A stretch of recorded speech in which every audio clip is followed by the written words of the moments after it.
여러분 안녕하세요. 아나운서 박은영입니다. 제가 지금 있는 이곳은 국립중앙박물관인데요. 지난 4월 28일부터 어느 수집가의 초대 특별전이 시작이 됐습니다. 정말 많은 분들이 기다리고 기대하셨던 만큼 연일 매진이 이어지고 있다고 하는데요. 여러분께 좋은 작품들을 설명해 드리고자 합니다.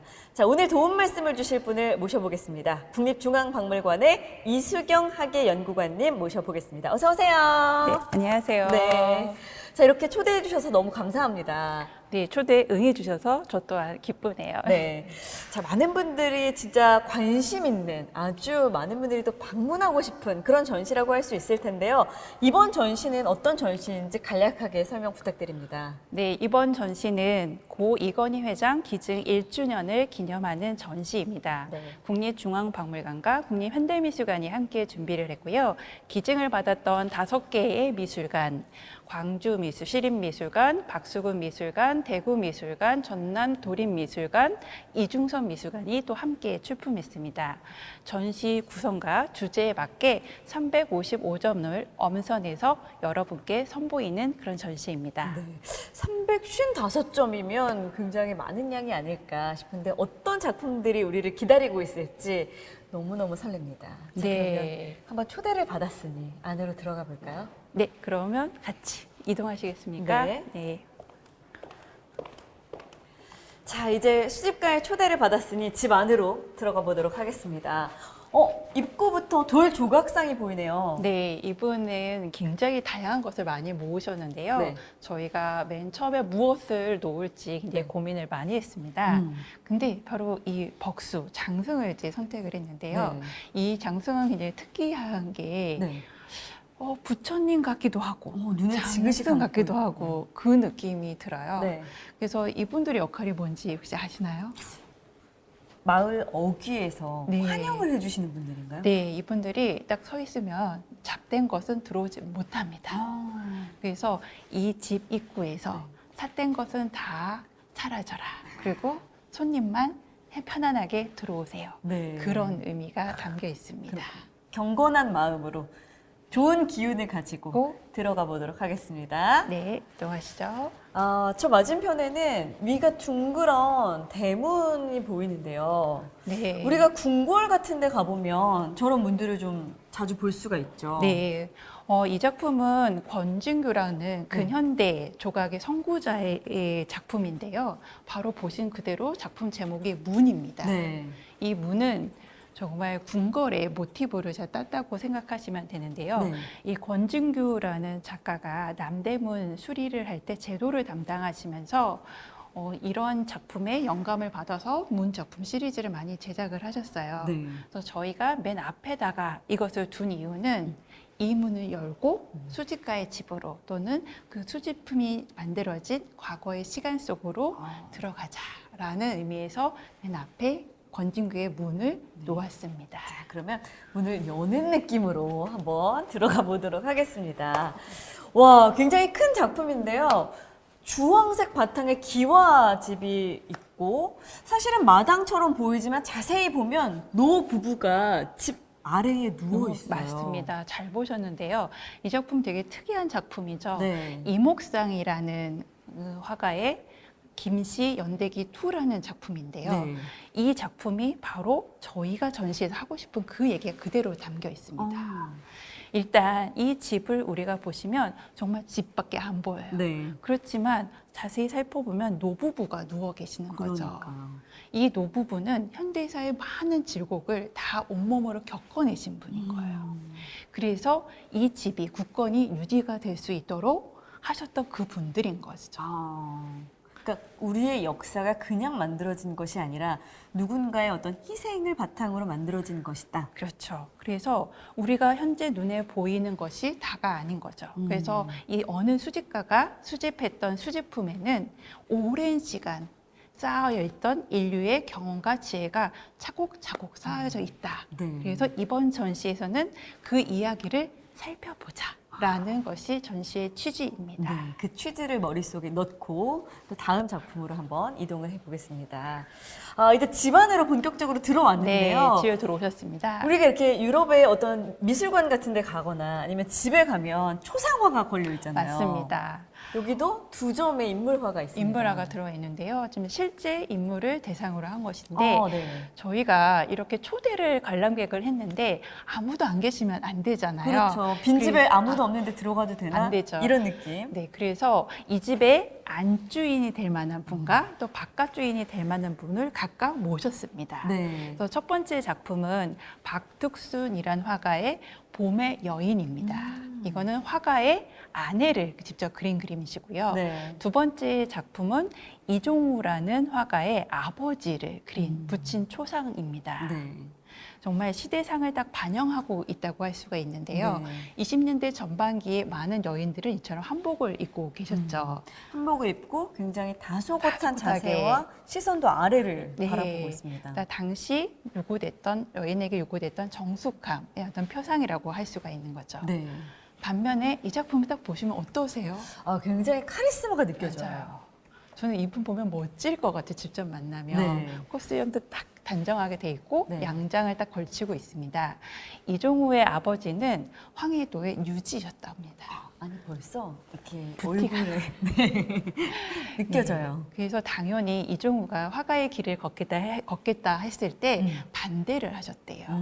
그렇지만 이종우는 그에 굴하지 않고 일본 유학을 거쳐 프랑스로 갔던 첫 번째 우리 한국 화가였다고 합니다. 와, 유학을 그 당시에 네, 한 거군요. 프랑스로 다시 가서 그래서 유화를 그릴 때 굉장히 짧은 시간에 기초를 이만큼 튼튼하게 다진 대단하신 화가이신 거죠. 네. 자, 요 옆에는 조각 작품인데요. 딱 봐도 얼굴의 옆면이고 딱 봐주쳐 있죠. 입술을 부딪히고 있어요. 맞습니다. 이 작품은 우리나라 최초의 추상 조각가인 김정숙의 키스라는 작품인 거죠. 네. 그래서 앞에 두 부부가 서로 사랑을 했다라는 그런 내용인 것이죠. 네. 근데 사랑에는 정말 말이 필요가 없잖아요. 그래서 간결하게 네. 사랑의 본질을 전달하는 그런 작품인 거죠. 네.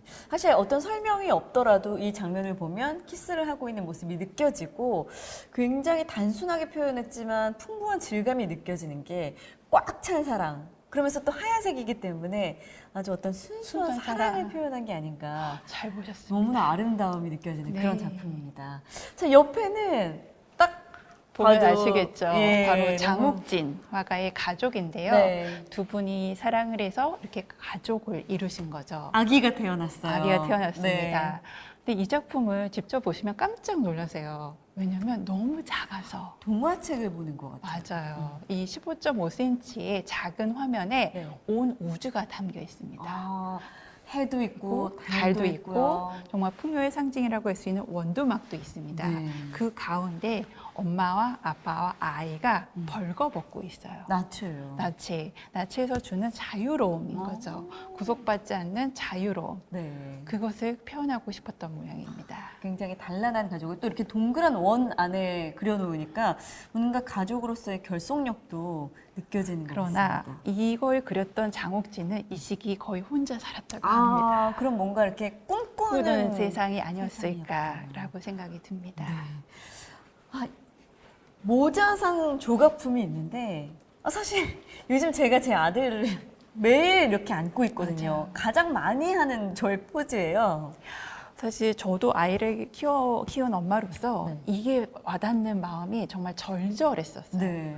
아이가 엄마한테 딱 껴안고 있는데요. 음. 저기 발가락 보시세요? 발바닥 보시고 아이의 어깨 죽지를 딱 보면 너무 힘이 아이가 들어가 힘이 있어요. 딱 들어서 엄마를 힘껏 끌어안고 있는 모습이에요. 네. 그리고 엄마의 표정도 이렇게 사랑스러운 표정보다 뭔가 강인한 엄마의 표정이에요. 아이를 지켜주겠다는 그런 마음이 이 조각에서 느껴지는 것이죠. 네. 자, 이 작품은 작품의 스타일만 보더라도 또 우리가 어떤 작가의 작품인지 대충 짐작이 가는데요. 백영수라는 작가의 모자인데요. 네. 이분의 전형적인 그런 소재예요. 네. 엄마 목에 포대기가 있고요. 그 포대기 안에 아이가 쏙 감싸 안겨 있습니다. 네. 굉장히 아이의 엄마가 밀착되어 있는 그 모습인 거죠. 아이 키울 때 아시죠? 아이가 엄마를 안 떨어지는 안 떨어지죠. 네. 정말 그만큼 엄마한테 아이는 또 아이 아이한테 엄마는 절대적인 그런 존재인 것이죠. 그래서 정말 우리의 삶을 또 보여주는 작품이 또한 이 작품이 아닐까 생각이 듭니다. 진짜 육아를 하면서 엄마라는 존재는 아이에게 절대자구나 이런 느낌이 들고 엄마는 또 아이에게 절대적인 사랑을 줘야 되는구나 이런 게 또 작품을 통해서도 느껴집니다. 이 작품은 박수근 화백의 작품인 것 같은데요? 네, 박수근 화가의 작품은 다 아시죠? 네. 딱 보면 그 트레이드의 마크인 거칠거칠한 화면, 네. 그리고 단순한 선이 주는 매력, 그래서 빠져드시는데요. 네. 이 작품은 딱 봐도 뭔지 아실 거예요. 아기를 업은 소녀입니다. 그러니까 엄마의 모습 같진 않아요. 네, 네. 맞아요. 지금 앞에서 보신 거는 엄마가 아이를 안고 키우는 모습이라면 이거는 큰언니, 맏언니가 네. 키우는 그런 모습이에요. 사실 옛날에는 이런 모습이 흔했잖아요. 네. 첫째가 막내를 키우고 돌봐주고. 네. 네, 저는 이 소녀의 눈을 딱 보게 돼요.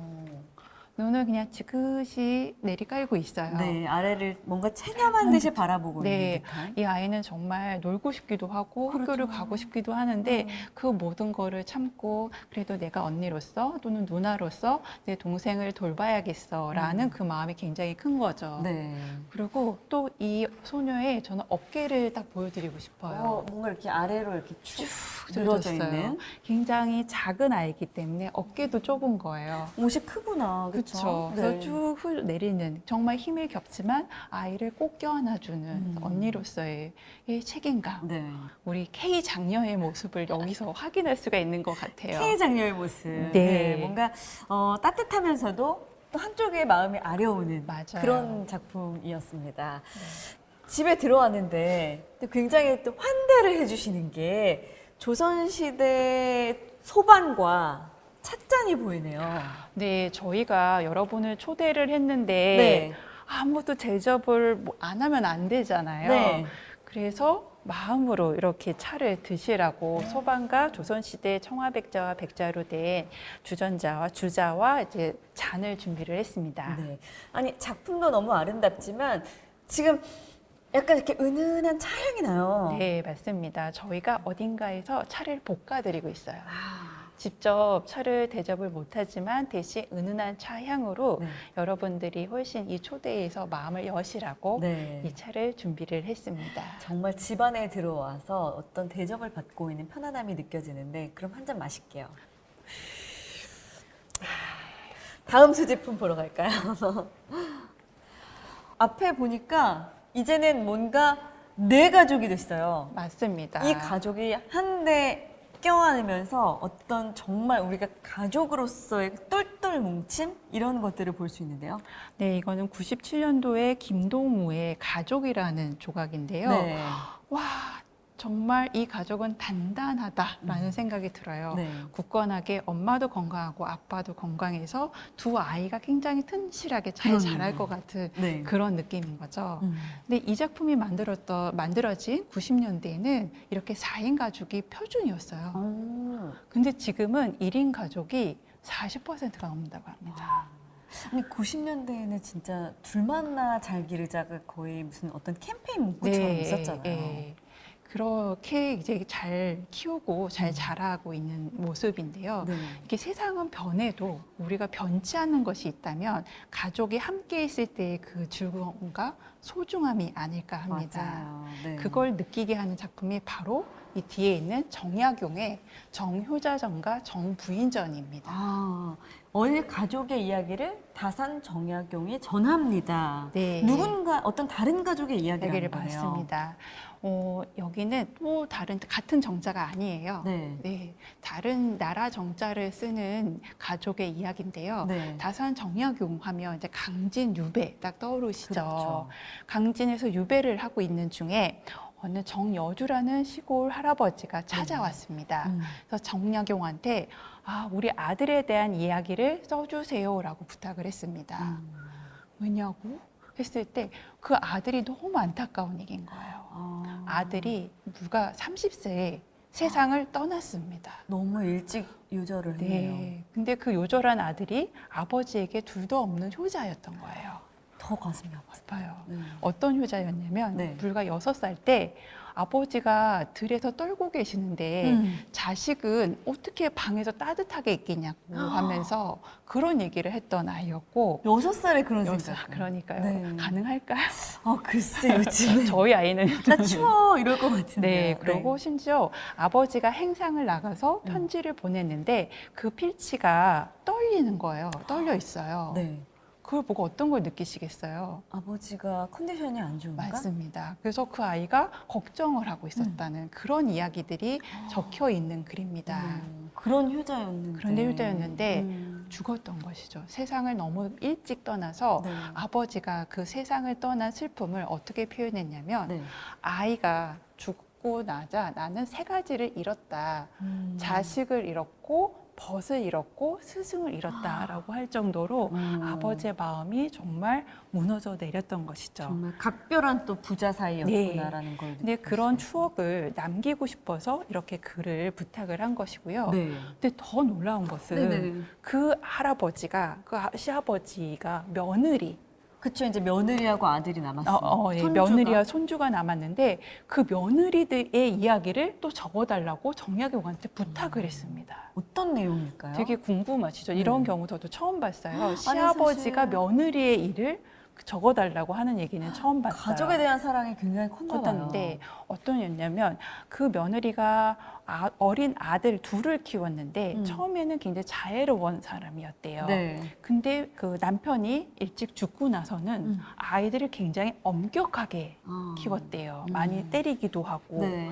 그래서 주변에서 왜 그러느냐라고 물어봤더니 이렇게 얘기를 했대요. 아이한테 엿을 씹어 먹여주고 아이의 반찬을 잘 챙겨주는 것이 자애로운 어머니라고 할 수 없다. 아이들이 향후 방탕한 생활을 하지 않도록 이렇게 챙겨줘야 한다라고. 그래서 그런 엄격한 며느리의 자식을 가리키는 태도를 시아버지가 10분 이해하고 이런 일화를 글로 적어주세요 라고 했던 것이죠. 며느리에 대한 사랑도 또 극진했다는 거죠. 것을 알 수가 있네요. 굉장히 가슴 아픈 내용도 담겨 있지만 네. 그래도 또 가족을 사랑하는 마음을 느낄 수 있는 그런 글귀였습니다. 네. 자, 이 작품은 판잣집 화실이라는 제목이 붙어 있는 작품인데 들여다보면 웬 남성이 이렇게 벌거벗은 상태로 그리고 담뱃대를 쥐고 누워 있어요. 네, 바로 이중섭의 스스로 자신의 모습과 같은 그림이라고 볼 수가 있는데요. 네. 정말 제목처럼 판잣집 안에 있습니다. 다 기울어가는 판잣집인데 네. 가운데 있던 화가는 너무나 만족스러워요. 아주 표정이 지금 굉장히 행복해요. 맞아요. 왜냐하면 이분은 타오르는 예술 욕구가 강했던 거예요. 네. 그 타오르는 예술욕을 다 해소해서 수많은 작품들을 벽에 다 걸어놨어요. 그래서 황소 작품도 여기 보이고. 있어요. 네. 아까 이 가족 그린 작품도 보이는 것 같아요. 네, 그래서 이중섭은 지금 가족과 떨어져 있어서 혼자 지내는 그런 상황이었습니다. 네. 그럼에도 불구하고 불타오르는 창작력을 주체할 수가 없어서 이걸 다 그려내고 굉장히 행복했던 모습인 거죠.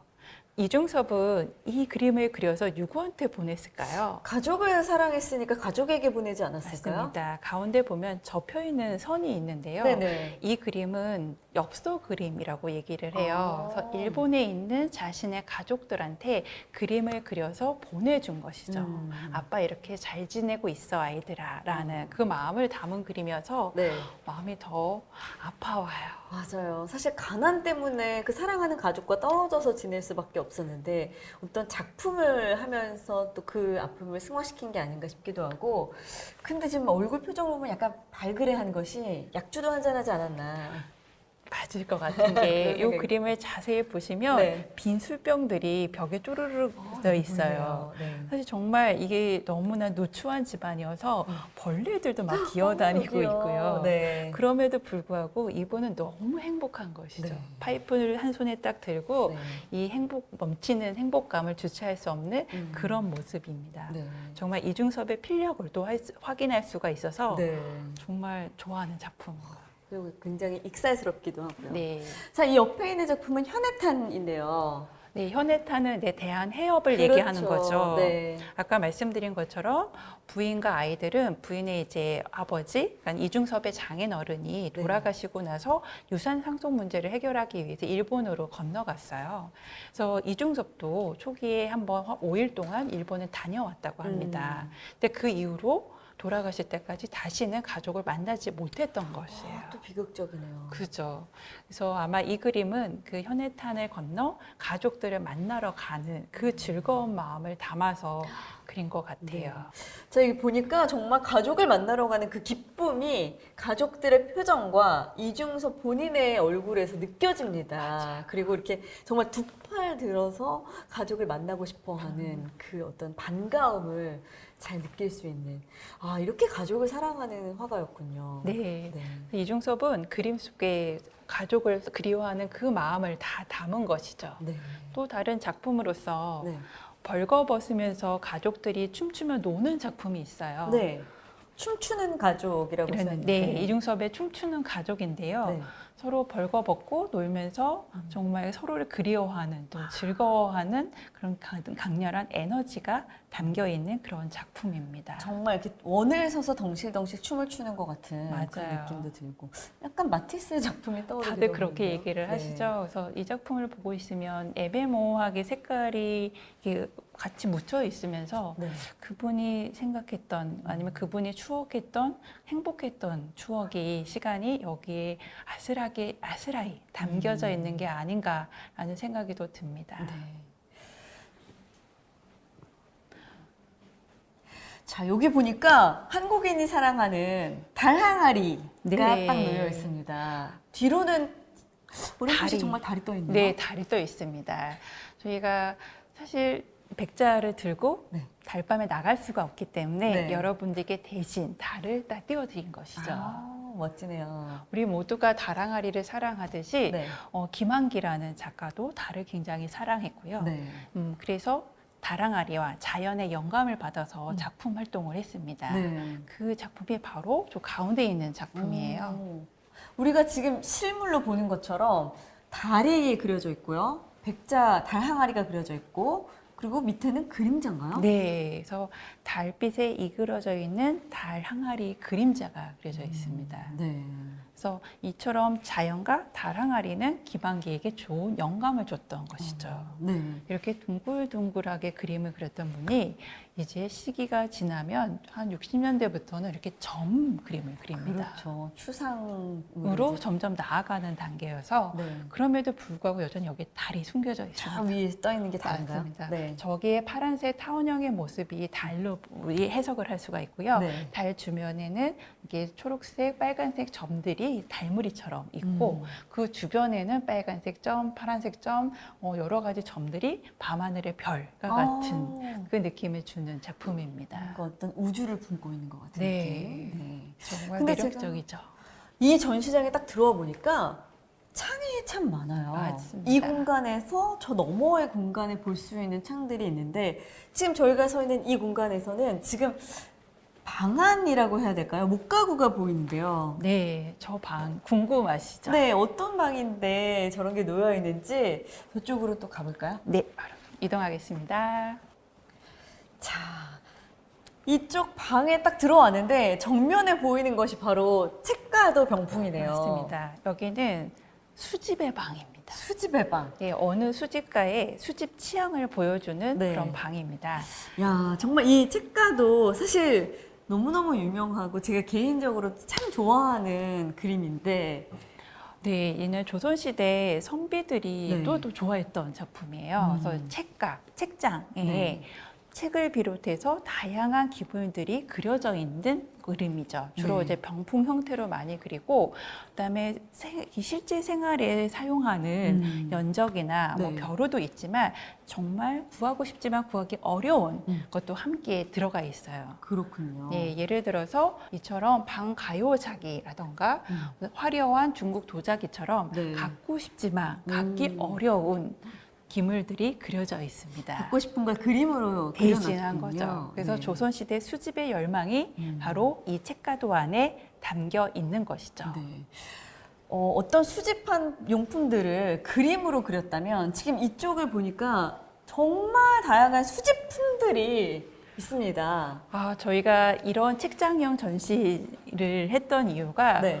수집가의 수집품이 이렇게 다양합니다를 보여드리고 싶었어요. 아니 정말 다양한 게 뭐 이렇게 붓도 있고요. 네. 또 연적도 보이고요. 그리고 진짜 이게 용도가 뭐야? 라고 궁금할 만한 이런 동물 모양의 조각도 있습니다. 그러네요. 네, 너무 신기하네요. 너무 귀엽죠. 네. 그리고 어머 이런 것도 있어? 바둑알 통도 있고요. 아 이게 바둑알이에요? 바둑알이에요. 네. 그리고 더 신기한 거는 여기에 주판도 있는 거예요. 아니 주판의 색깔이 정말 아름답습니다. 저 영롱한 그 색깔이 나죠. 구슬처럼 생겼고 그리고 더 놀라운 거는 여기 확대경. 확대경도 너무 예쁘네요. 네, 그래서 오. 이렇게 수집가의 취미가 취향이 다양했다라는 것을 한눈에 보여드리는 그런 공간입니다. 그리고 이건 악기잖아요. 양금이라는 양금이요. 악기인데 네. 이야, 조선시대에도 들어왔던 게 악기인 거죠. 이렇게 수집가의 취향이 다양했다는 걸 한눈에 볼 수 있는 그런 작품이었고요. 자, 아까 저희가 창문 너머에서 봤던 그 목가구가 이제 눈앞에 펼쳐졌는데요. 어떤 것들인가요? 네, 이 목가구들은 결국 여러 수집품들을 담아놓던 공간이었던 것이죠. 네. 그래서 여러 가지 장들이 있는데 여기서 제일 귀한 게 뭐가 있을까요? 제일 귀한 건 네, 눈에 딱 띄는 거. 아무래도 좀 붉은색을 띠는 이 작품이 아닐까 네, 싶은데요. 굉장히 좋은 장 딱 선택을 하셨습니다. 주칠, 붉은색 칠을 하고 네. 앞면을 투각을 했어요. 그래서 굉장히 화려하게 장식을 했던 것입니다. 네. 그래서 아마 왕실에서 사용되지 않았을까라고 추정을 하고 있습니다. 아, 자 이렇게 보니까 정말 저희가 이렇게 수집가의 방이라고 했잖아요. 이 자세에서 이렇게 밖을 내다보는 뭔가 방 안에서 바깥 풍경을 바라보는 그런 또 편안함을 느끼게 해주네요. 네, 저희가 이번 전시 인테리어의 컨셉이 네. 서로 통하는 거예요. 그래서 그래서 많은 창을 냈고 또 실내에서 실외를 바라보듯이 네. 그래서 저 멀리 저 풍경을 바라보듯이 하도록 저희가 준비했습니다. 다음 작품으로 가보겠습니다. 자, 여기는 석상들이 세워져 있어요. 네, 동자석입니다. 동자석. 네, 굉장히 간단한 얼굴 형상을 하고 있는데요. 네.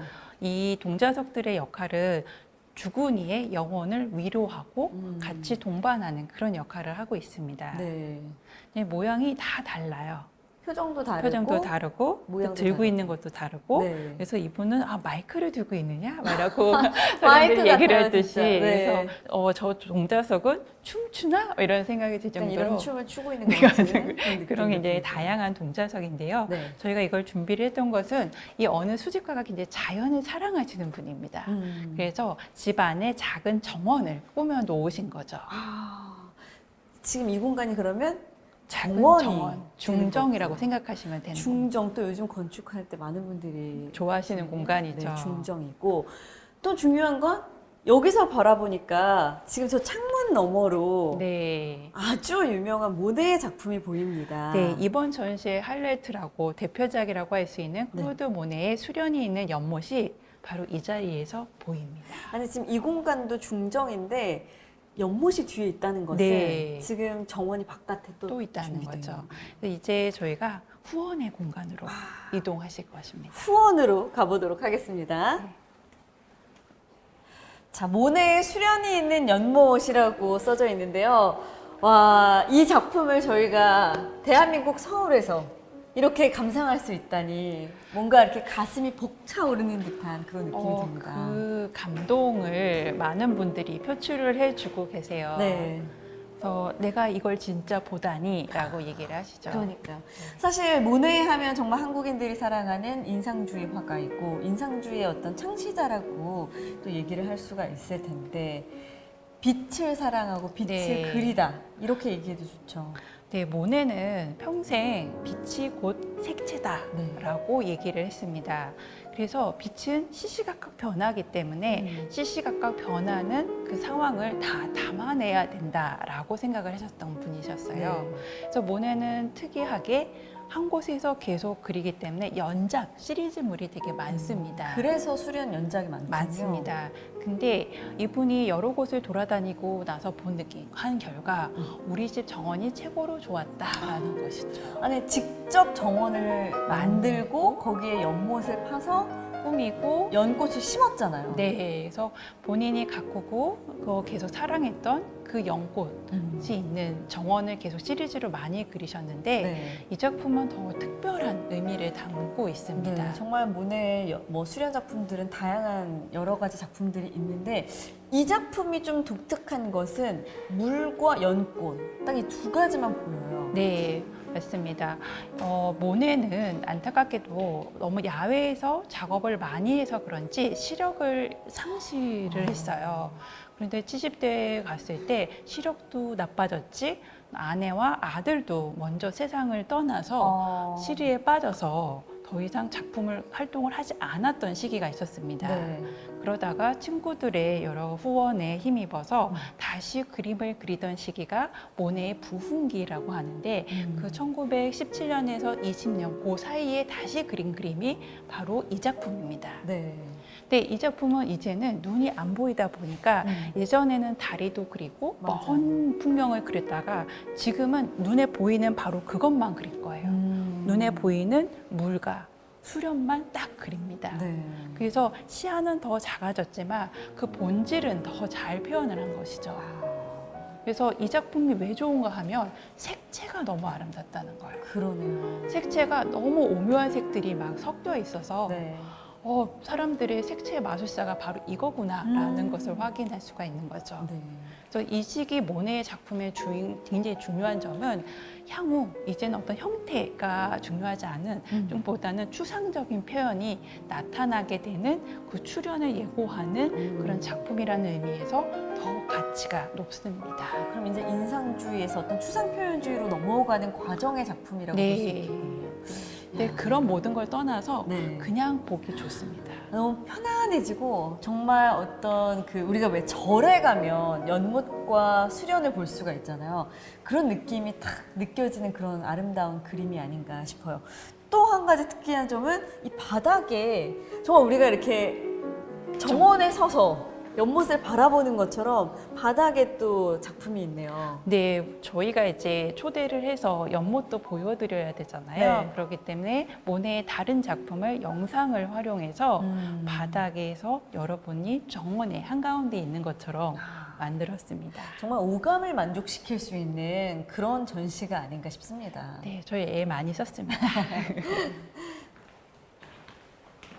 자, 이제 어떤 작품들이 또 우리를 맞이하게 될지 저의 수집품을 소개합니다라고 전시 소개가 되어 있네요. 네, 제 이 실은 저의 수집품을 소개합니다인데요. 네. 이분의 수집품은 정말 다양합니다.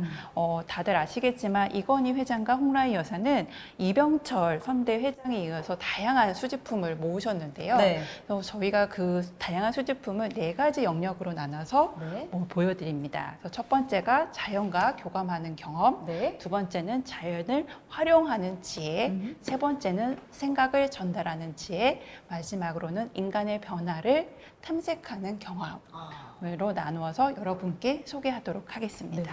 자, 그러면 자연과 교감하는 경험부터 한번 느껴보겠습니다. 네, 고 이건희 회장께서 이중섭 화가를 굉장히 좋아했나 싶을 정도로 또 이중섭 화가의 굉장히 유명한 황소 작품이 전시가 돼 있네요. 네, 지금 이중섭은 황소를 참 많이 그렸어요. 네. 일제강점기 때 굳건하게 삶을 살아가는 한국인을 비유하는 황소 그림을 또 많이 그렸는데 네. 이 황소를 통해서 자신의 마음도 또 담아냈다고 합니다. 네. 울부짖는 것 같고 한편에선 굉장히 순둥순둥한 것 같은. 약간 그리고 소의 눈이 슬프다고 표현을 맞아. 하는데 그 느낌도 여기서 묻어나네요. 그래서 정말 단순한 선만으로도 그 소의 특성을 어떻게 저렇게 잘 살렸는지 봐도 정말 계속 보고 싶어지는 그런 네. 작품입니다. 어떤 소의 강직함 플러스 그리고 그 이중섭이 소를 그림으로써 자신의 모습을 또 표현했다고도 하는데 그런 어떤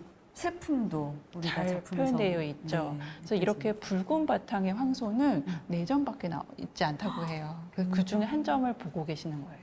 굉장히 귀한 작품을 또 우리가 만날 수가 있고요.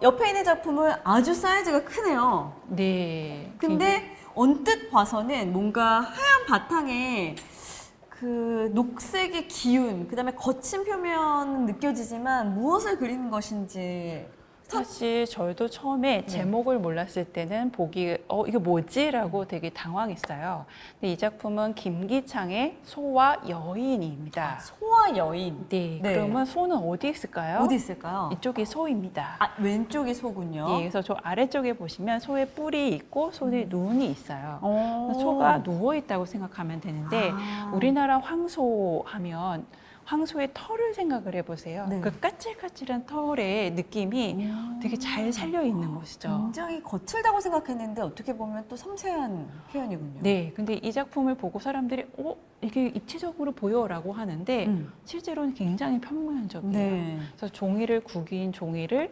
물감을 찍어서 딱딱딱딱 찍고 중간중간에 진한 그 색채로 그림을 그려서 네. 훨씬 그게 입체적으로 느끼게 있어요. 입체적으로 굉장히 느껴져요. 신기한 작품이에요. 네, 네. 그래서 이처럼 우리가 어떤 자연을 대하고 그 자연을 표현할 때 이중섭의 황소처럼 구상으로 표현할 수도 있고요. 네. 김기창의 소와 여인처럼 추상적으로 표현할 수가 있는 것이죠. 네. 다음 작품으로 가보겠습니다. 자, 이제 자연 하면 또 풍경을 우리가 빼놓을 수가 없을 텐데요. 여기 이제 작품들은 조선시대 산수화입니다. 네. 우리가 늘 자연에서 법과 함께 자연을 논의는 삶을 늘 꿈꾸잖아요. 그렇죠. 그 어떤 꿈꾸는 경험을 딱 표현해줘 소원을 풀어주는 그림이 바로 이 작품이라고 할 수가 있습니다. 소나무 아래에서 폭포를 보다. 정말 소나무 아래 폭포를 바라보고 있는 두 사내가 있습니다. 네, 그래서 이 작품은 이인문이라고 혹시 강산무진도라는 작품 아시나요? 네. 그 그림을 그린 분이신데요. 김홍도와 같은 시대에 활동했던 도화서 화원입니다. 네, 네. 김홍도 못지않게 그것의 필치가 얼마나 대단한가를 보여주는 작품인데요. 소나무가 대각선으로 쫙 배치가 돼 화면에, 있어요. 네, 굉장히 대각선으로. 자신감 있게 빠른 필치로 그러면서도 세부를 하나도 놓치질 않았어요. 그래서 이 소나무가 화면에 딱 중심을 잡고 있다고 한다면 네. 그 폭포는 저 아스라이 보이고 있어요. 저 뒤에 보이는 폭포는 굉장히 옅게 흐리게 그리고 가까이 있는 폭포의 물줄기는 진하게 표현해서 공간이 느껴지는 거죠. 아, 공간감. 네, 이분이 바라보는 저 폭포는 아스라이 저 먼 곳에 있는 것이죠. 네. 그래서 이분들은 시원한 폭포 소리를 물줄기를 들으면서 한가로운 시간을 보내고 계시는 거죠. 이 사시사철 푸르르라는 그 소나무의 어떤 강인함이 너무나 잘 느껴지고요. 이 그림을 바라보고 있으니까 날씨가 점점 더워지는데 가고 폭포를 바라보고 싶은 그런 느낌이 막 욕구가 막 맞습니다. 솟아오르네요. 정말 여행을 부르는 그런 작품인데요. 네. 그러면 여행의 그림을, 경험을 표현한 작품을 이제 보실 겁니다. 구단봉. 네. 단양에 있는 그 구단봉인가요? 지금 단양 8경 중에 하나가 바로 단양의 구단봉인데요.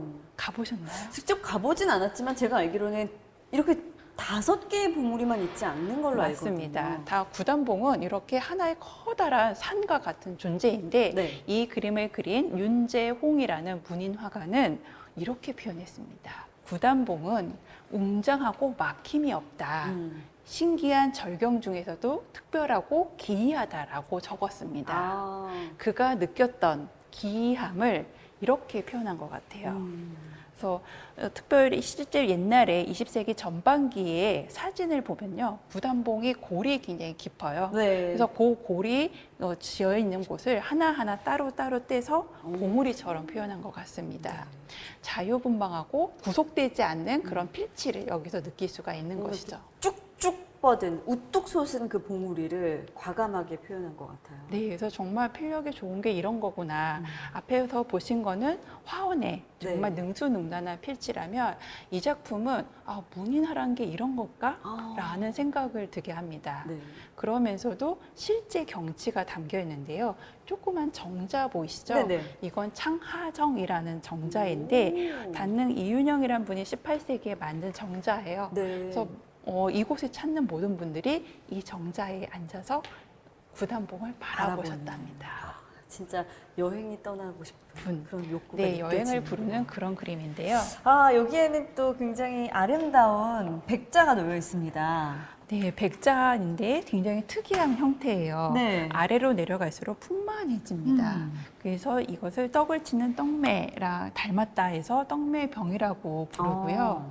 이거의 용도는 화병의 일종이 아니었을까라고 보고 있습니다. 그래서 위로 갈수록 오므라지는 네. 그런 모양을 하고 있고 그림을 보니까 강에서 이렇게 노를 젓고 있는 모습이에요. 네, 맞습니다. 그래서 우리가 계속 지금 자연에서 논의는 그런 얘기를 했는데요. 네. 그런 한가로운 정치를 담고 있는 것이 바로 이 병이라고 할 수 있는 거죠. 이 작품들만 봐도 정말 자연과 인간이 교감하고 어떤 경험하는 걸 느낄 수가 있습니다. 네.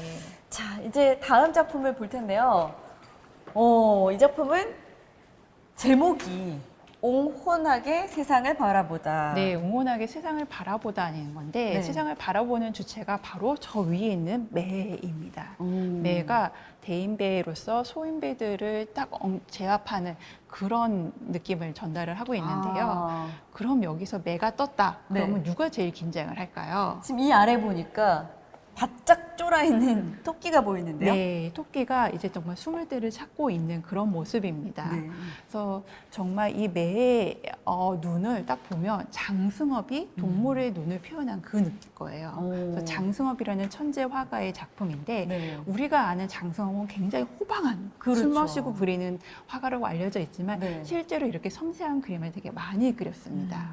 그래서 이 그림을 통해서 매와 토끼에서 보이는 자연 속에서 흔히 보이는 긴장 관계를 보여드리고 싶었던 거죠. 그리고 우뚝 솟은 이 바위잖아요. 네. 이게 어떻게 보면 불안해 보이면서도 뭔가 어떤 강인함을 네, 느끼게 위압적인 해주는. 느낌도 주는 것이죠. 네. 이 옹혼하게라는 단어가 옹혼하다. 우리가 일상생활에선 잘 쓰지 않는 단어인데 뭔가 글씨나 그림이 기세가 굉장히 강하고 뭐 힘차다라는 거침없다 그런 이런 의미를 갖고 있는 단어죠. 이 옆에 있는 작품은 피리를 불고 있는 소년의 사내의 모습이죠. 모습이에요. 박래연이라는 작가의 피리인데요. 이 작품을 선정한 이유는 너무 평화로워서. 그러니까 이게 등나무처럼 이렇게 피어져 있는데 그 그늘 아래에서 피리를 불고 있으니 얼마나 평화로울까요? 네, 그래서 앞에 보신 그림과는 다르게 네. 그 소녀는 한가롭습니다. 마음의 긴장을 풀어놓고 피리를 부는데요. 네. 여기 발을 한번 보시겠어요? 발을 이렇게 꼬고 있어요. 발을 꼬고 있는데 까딱까딱 하고 있어요. 네. 피리 소리에 맞춰서 리듬 타는군요. 타면요. 그래서 그 리듬을 이 나무에서도 나무 줄기에서도 느껴져요. 정말 생동감과 리듬감이 느껴져요. 궁실궁실한 나무의 이런 형태에서 네. 피리 소리가 전체를 이렇게 장악하고 있는 굉장히 편안한 그런 그림을 보신 겁니다. 박래연 화가는 다들 아시는 아까 소와 여인을 그린 네. 김기창의 부인인 것이에요. 네. 근데 정말 이 그림의 또 이면을 보면 마음이 또 아려오는데 이분이 자녀가 넷이셨어요. 아이고. 근데 이 해에 막내를 또 낳으셨대요. 그럼 막내를 낳아서 육아를 하면서 또 그림을 이렇게 크게 가사 일도 하고 남편을 좀 뒷바라지도 하면서 그림을 그리셨던 거예요. 그래서 실제로는 이분은 늘 그림 그리는 시간이 없어서 네. 마음이 초조하고 불안하셨대요. 오. 굉장히 빠듯빠듯하게 살면서 그림은 이렇게 한가롭고 굉장히 편안한 그림을 그리신 거죠. 그러니까 편안하게 휴식을 취하고 싶은 그 그 바람을 마음이 그림을 통해서 표현한 거군요. 네, 그래서 그 지점이 또 마음을 아프게 원하는 그 지점이기도 합니다. 저희가 이렇게 일하면서 또 아이를 키우는 워킹맘에게는 네. 뭔가 공감을 불러일으키는 작품이 아닌가 싶습니다. 자, 그런가 하면 이 작품은 어떤 색채도 앞의 그림보다 강렬하고 그리고 이 말을 타고 있는 여인, 나체의 여인도 완전히 역동적이에요. 네, 이 여인의 지금 동작을 보시면요, 한쪽 손은 말에 꽉 잡고 몰고 있고요. 딱 잡고 있고 네. 한쪽 손은 채찍질을 하고 있습니다. 뒤로. 네. 그래서 이 채찍질을 하면서 이 여인은 거침없이 질주를 하고 있습니다. 네. 그 앞은 바위산으로 가득 차 있어요. 근데 이 바위산에 굴하지 않는다. 나는 앞으로 나아가겠다 하고 있는 모습인 거죠. 네. 배경은 굉장히 평화로워요. 여기 음. 초승달이 떠 있고 그 암산에는 네. 달빛에 비춰서 그런지 노란빛으로 물들어 있고 네. 초록빛의 산이 막 있어요. 그러나 실제로 여기서에는 굉장한 긴장 관계가 느껴지는 것이죠. 그래서 이 그림을 통해서 제가 전하고 싶었던 것은 인간은 이렇게 자연에 끊임없이 도전을 해 왔습니다라는 것이죠. 네. 자연과 교감을 하면서도 또 자연에 도전하며 앞으로 나아가는 인간의 모습을 그림 속에서 전하고 싶었습니다. 네. 자, 다음 작품을 만나보도록 하겠습니다. 이 작품에는 동물 새가 보이네요. 네, 새를 잘 그렸던 19세기 후반의 홍세섭이라는 화가의 작품인데요. 네. 이분은 새의 특징을 잘 포착을 해요. 아, 어떤 특징이 보일까요? 이 새를 보시면 음.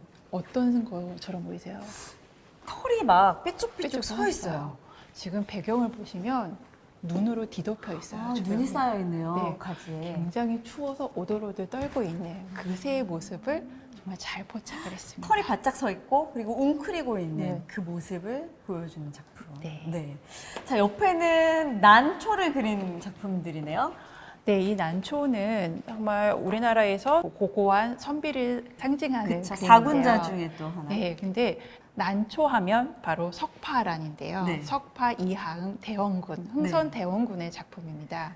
흥선 대원군의 진가를 보시려면 바로 이 작품을 보시면 돼요. 네, 사실 흥선대원군 하면 우리가 쇄국정책 뭐 이런 걸 맞아요. 생각하지만 예술적인 기질도 다분했죠. 굉장히 뛰어나신 분이셨죠. 그래서 서예도 잘 쓰셨고 네. 난초를 되게 잘 그리셨는데 음. 이하응이 말년작이에요. 그래서 네. 훨씬 힘이 빠져 있고 더 유려한 그 필치를 확인할 수가 있습니다. 그렇군요. 정말 이 그러면서도 먹이 너무 멋있어요. 이 또 멋있고요. 이게 난초의 어떤 그 휘어짐 자체가 아까 말씀하신 대로 유려하면서도 예리하지 않나 그런 네. 느낌이 듭니다. 네.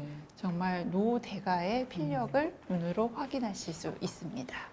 추사 김정희에게 배웠다고 네. 하는데 그만큼 좋은 작품을 또 우리가 만날 수가 있고요. 약간 어두컴컴한 방으로 들어왔습니다. 지금 여기에 매병이라고 해야 되나요? 편병이라고 편병. 얘기를 네. 하는데요. 이거는 분청사기 조화 기법으로 만든 편병입니다. 조화기법. 조화 기법은 조각하다 조자에 꽃 화자. 그래서 마치 꽃을 조각한다라는 것인데요. 네. 15세기 후반에서 16세기 전반기가 되면 분청사기가 이제 더 이상 나라에 공납을 하지 않고 이제 자유롭게 이제 민간 수요가 됩니다. 네. 그렇기 때문에 이전과는 다르게 굉장히 제작 기법이 간단해지면서 또 개성적으로 변해요. 그래서 뭘 하냐면 이 테토에다가 흰색 흙을 쫙쫙 발라줘요. 네. 붓질 보이시죠? 네네. 그 다음에 음각선으로 문양을 쓱쓱쓱쓱 그려줍니다. 근데 대부분 모란꽃이나 연꽃을 많이 그렸기 때문에 네. 이걸 조화 기법이라고 얘기를 합니다. 그렇군요. 근데 이걸 보시면 어떤 생각이 드세요? 어떤 단어가 딱 떠오르시죠? 이게 조선시대 작품이잖아요. 네. 그럼에도 불구하고 굉장히 현대적이라는 느낌이 맞아요. 들어요. 그런 얘기 되게 많이 말씀하시고 네. 어머 추상적이야 라고 얘기를 하세요. 그러네요. 그래서 제가 준비한 작품이 바로 다음 있습니다.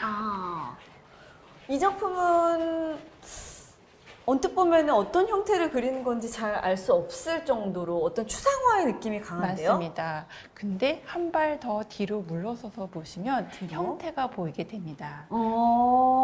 약간 불긋불긋한 것들이 꽃이 보이네요. 등장하죠. 이거는 홍매 작품이고요. 네. 제주도에서 활동을 하시는 강요배 작가의 홍매입니다. 제가 이 작품을 너무 좋아해서 선정을 한 이유가 네. 굉장히 형태가 모호해요. 뭐예요? 그렇지만 매화의 그 특성이 잘 담겨 있어요. 우리가 매화를 보면 예쁜 꽃만 보잖아요. 네. 근데 실제 줄기의 등걸은 까칠까칠까칠해요. 계속 바짝바짝 마른 그 느낌이 들거든요. 그 모호하고 애매하게 그 표현을 하면서도 그 본질은 잘 표착을 한 것이죠. 그래서 15세기 후반에서 16세기 전반의 분청사기 병가 네. 이 2004년도 작품을 같이 놨을 때 묘하게 조화가 되는 거예요. 그렇습니다. 약간 전통적인 것과 현대적인 것의 어떤 콜라보, 또 네. 콜라보가 대세인데. 그래서 이 방의 저희 제목이 부상과 추상 사이예요. 꼭 구상도 아닌 것이 네. 추상도 아닌 것이 어떤 그 중간에 있는 자리하고 있는 그런 것이 작품이 아닌가. 옛날에도 있었고 지금도 있다라는 것을 보여주는 것입니다. 네. 이렇게 해서 역사는 반복되는 것이 아닌가 네. 또 그런 생각도 들기도 하고요. 그래서 이 작품은 굉장히 큰 분청사기 항아리인데요. 네. 아까 강요배 작품을 보시고 음. 이걸 보시면 와 너무 비슷해 라는 느낌이 들 사실 거예요. 그 뒤에 봤던 작품과 이 작품이 색감이 굉장히 비슷해요. 맞아요. 색감도 비슷하고 거칠거칠한 그 표면의 질감도 비슷합니다.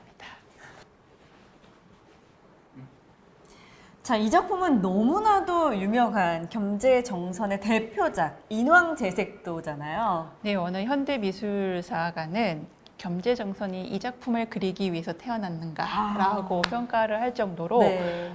정말 대표작인데요. 네네. 저희한테 또 다른 고마운 점이 있어요. 어떤 고마운 점이요? 이 작품의 정보를 작가가 너무 자세히 적어놓는 거예요. 아, 여기 적혀 있나요? 네. 네. 바로 인왕제색, 겸재, 그다음에 신미, 윤월, 하완이라고 해서 인왕지색이라는 인왕산에 비가 개이는 풍경이다라고 스스로 작품 제목을 지어놓으신 거죠. 네. 그리고 신미년 1752년 윤월은 윤달이 있던 달인데 그때 저희가 따져보니까 5월이었던 거예요. 윤 5월. 하와는 하순에 그림을 그렸다라고 정말 명확하게 밝혀주신 것이죠. 친절하게 지금 이렇게 딱 마치 일기처럼. 네. 그렇기 때문에 정선에게 굉장히 중요한 의미가 있는 작품이 아니었을까 생각이 드는데요. 네. 일단 규모를 한번 보시고요. 어떤 분들은 현대 작가 작품에 비해서 작다라고 하시는데 조선시대 그림으로서는 굉장히 큰 작품인 거예요. 그리고 이 작품이 작아 보여도 보면 볼수록 커 보여요. 왜냐하면 정말 필치가 힘차요. 거침이 없습니다. 맞아요. 인왕산의 어떤 모습을 그렸는데 아주 그냥 쭉쭉 뻗어 있죠. 그렇습니다. 저희가 이걸 조사를 했을 때 보면 밑그림도 없어요. 네, 전혀 없이 머릿속에 이미 정선에게 인왕산은 딱 들어가 있는 거예요. 네. 그러도 그럴 것이 북악산 밑에서 정선은 태어났고 나중에 인왕산 아래로 이사를 했어요. 네. 인왕산은 정선에게 늘 보는 그 산이에요. 아. 이미 마음속에 각 차 있는 산이기 때문에 네. 어떻게 하면 인왕산을 가장 멋지게 표현할지를 너무나 잘 아는 것이었던 거죠. 그리고 정선에 먹을 쓰는 깊이와 기술, 탁월한 능력을 다 확인할 수가 있어요. 네.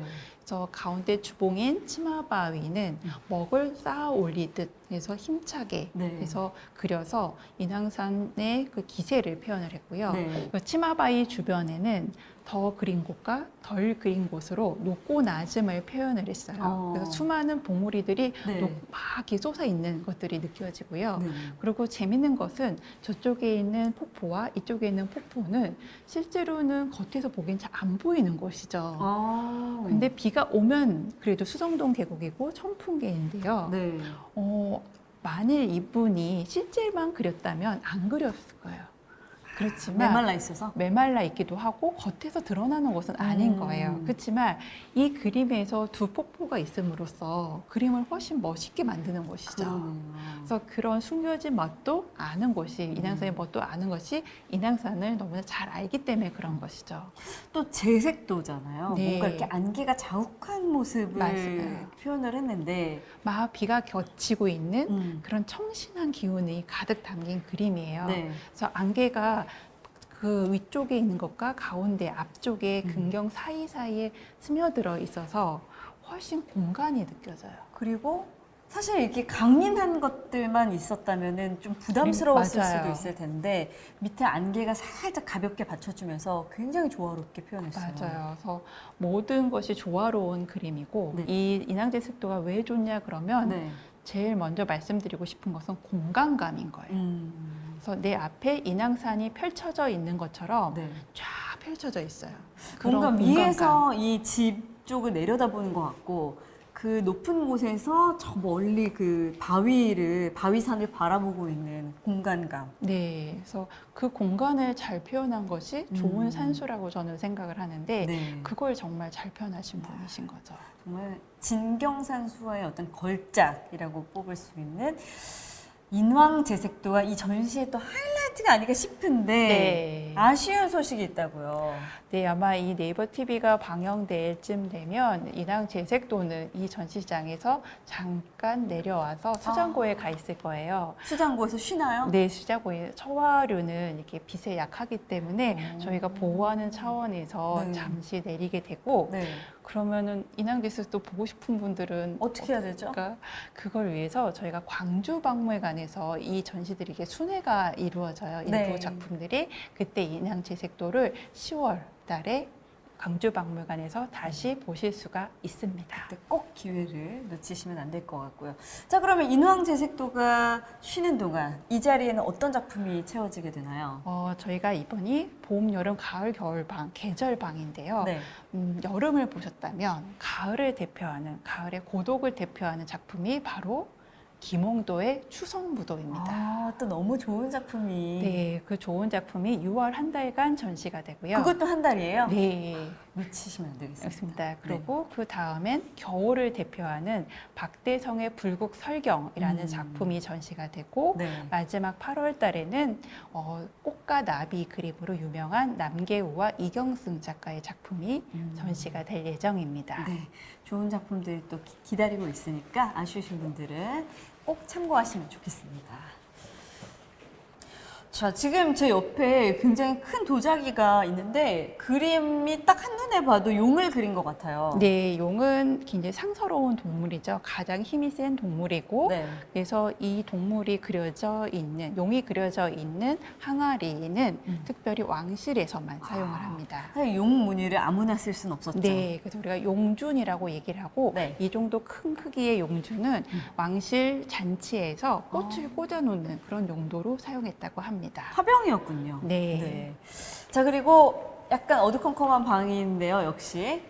지금 눈앞에 쫙 펼쳐진 아주 화려한 색감의 십장생을 그린 병풍이 있습니다. 네, 십장생 하면 오래 사는 10가지 사물들, 그렇죠. 동물들을 얘기를 하고 네, 있는데요. 그래서 뭐 거북이도 보이고, 사슴도 있고, 사슴, 소나무, 소나무, 합, 다양한 구름, 것들. 태양 정말 보면 볼수록 다 좋은 네. 상징물들이 가득을 합니다. 네. 근데 저는 이 작품을 볼 때 느껴지는 그런 장생의 기운을 색깔에서도 찾습니다. 맞아요. 화려한 색감. 네, 화려한 색깔인데 붉은색과 초록색, 청색에 서로 다투는 듯한 경쟁을 한 듯한 이런 강렬한 색채가 네. 오히려 더 생명력을 우리의 생명력을 더 강하게 만들어주는 그런 느낌이 들어요. 네. 어떤 한국의 그 오방색, 대표색이라고 하죠. 그 5가지가 다 이 그림 속에 들어가 있는 게 아닐까 그런 생각이 들고요.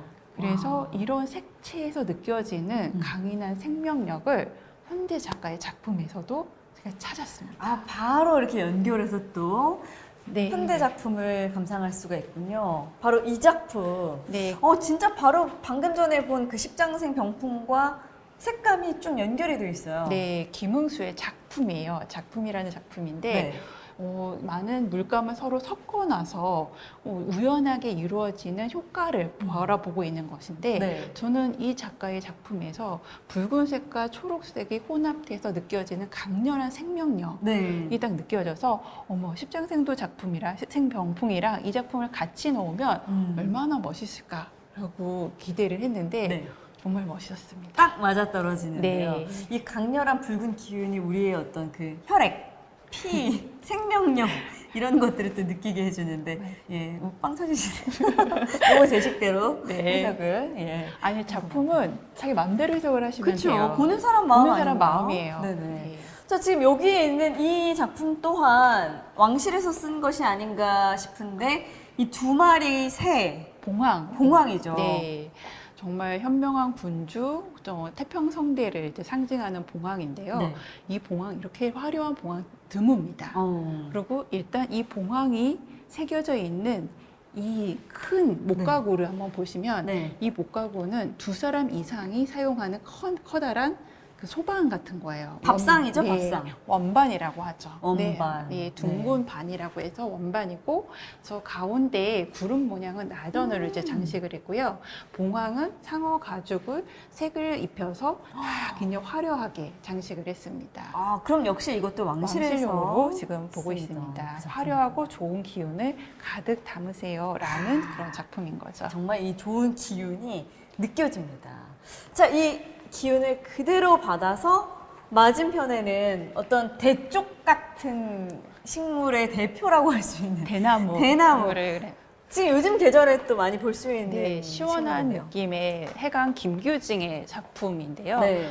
이 작품은 일단 뭐 대나무는 다들 아신 것처럼 구등 절개의 상징이기도 하지만 네. 이 작품의 특별한 거는 이게 1.9m 되는 큰 작품으로 굉장히 됐다는 커요. 거예요. 네. 근데 이 시기쯤 되면 조선미술 전람회 같은 전시회에 출품하기 위해서 이렇게 작품의 규모가 커졌던 거죠. 그래서 시대적 변화를 보여주기도 하지만 네. 여전히 대나무는 가운데가 비어 있으니 나의 스승이고 난초는 마음을 맞는 친구다라고 얘기를 하고 있습니다. 그래서 이 작품에는 난초와 대나무. 대나무가 같이. 그래서 전통적인 상징을 유지하면서 이제 시대의 변화를 보여주는 작품인 거죠. 뭔가 벗과 강직함, 어떤 선비의 덕목을 그림으로 또 표현한 게 아닌가 그런 생각도 네. 드는데요. 네. 이쪽 옆에는 보니까 굉장히 독특한 작품이에요. 네. 잎사귀 같은데. 나뭇잎. 나뭇잎. 정광호 작가의 나뭇잎인데요. 네. 뭘로 만드시는지 되게 궁금해하는 분이 많은데 네. 구리선을 용접을 해서 나뭇잎의 인맥을 표현했습니다. 인맥을 표현해서 이렇게 굉장히 또 독특한 작품을 만들었군요. 저희가 이곳에 이 작품을 걸어놨던 이유는 지금까지 장생, 오래 사는 것들을 많이 보여드렸는데요. 이렇게 인맥만 남아 있어도 그 나뭇잎의 본질은 영원하다는 것을 말씀드리고 싶어서 이 작품을 여기다가 전시를 했습니다. 자, 그다음. 자, 저희가 지금 자연과의 어떤 교감, 경험 이런 것들을 얘기하고 있는데 이 작품 역시 바다가 쫙 펼쳐진 게 있습니다. 뭔가 마음이 이렇게 풍성해지고 편안해진 느낌이 있네요. 네, 맞습니다. 저도 이 작품을 보면서 위로를 느끼는데요. 네. 이 작품은 바로 이중섭의 섭섬이 보이는 풍경입니다. 아, 이중섭 화가의 작품. 네, 이중섭이 제주도에 피란을 갔을 때 이 서귀포 지역에서 살았다고 합니다. 네.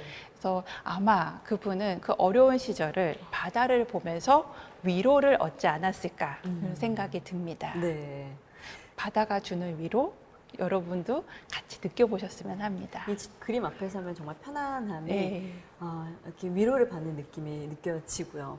이 옆에 있는 작품을 보니까 바다와 이렇게 이어져서 뭔가 배에 물고기가 가득한 것이 풍요로움까지 표현을 한 것 같아요. 낚시하시는 분들이 굉장히 좋아하실 만한 네. 작품인데요. 그걸 떠나서도 색채가 너무 아름답죠. 너무 예뻐요. 작품이 바로 천경자의 만선입니다. 만선. 배가 가득 물고기가 차여 있는데 네. 색채도 아름답고 소재도 그렇고 마음의 평화로움과 풍요를 갖다주는 그런 그림이라고 할 수 있습니다. 네. 자, 이 작품은 한국적 인상주의 화가 하면 떠오르는 오지호 작가의 화물선인데요. 그러니까 서양의 작품에서 많이 볼 수 있는 어떤 구도와 표현력인 것 같아요. 네. 그래서 사람들이 보시고 이거 굉장히 서양적이지 않아? 라고도 표현을 했는데 오지호 작가는 아마 서양의 인상주의가 그렇듯이 네. 빛에 의해서 변화하는 모습을 보여주고 싶었던 것 같아요. 네. 그래서 포인트는 바로 이 바다. 그래서 하얀색과 그 빨간색 그 화물선에 네. 빛이 바다에서 일렁거리고 있는 모습을 표현을 했습니다. 네. 어떻게 이렇게 참 섬세하면서도 또 빛을 잘 표현할 수가 있을까 이렇게 보면은 진짜 바다의 색깔을 굉장히 다양한 색깔로 그 물결이 일렁이는 맞아요. 모습을 표현을 했어요. 자, 그런가 하면 약간 이게 이제 사실주의적으로 그렸다 싶으면 이 옆에 있는 작품은 제가 정말 너무나 좋아하는 유영국 작가의 작품이 전시가 되어 있네요. 네, 이 바다는 고요합니다.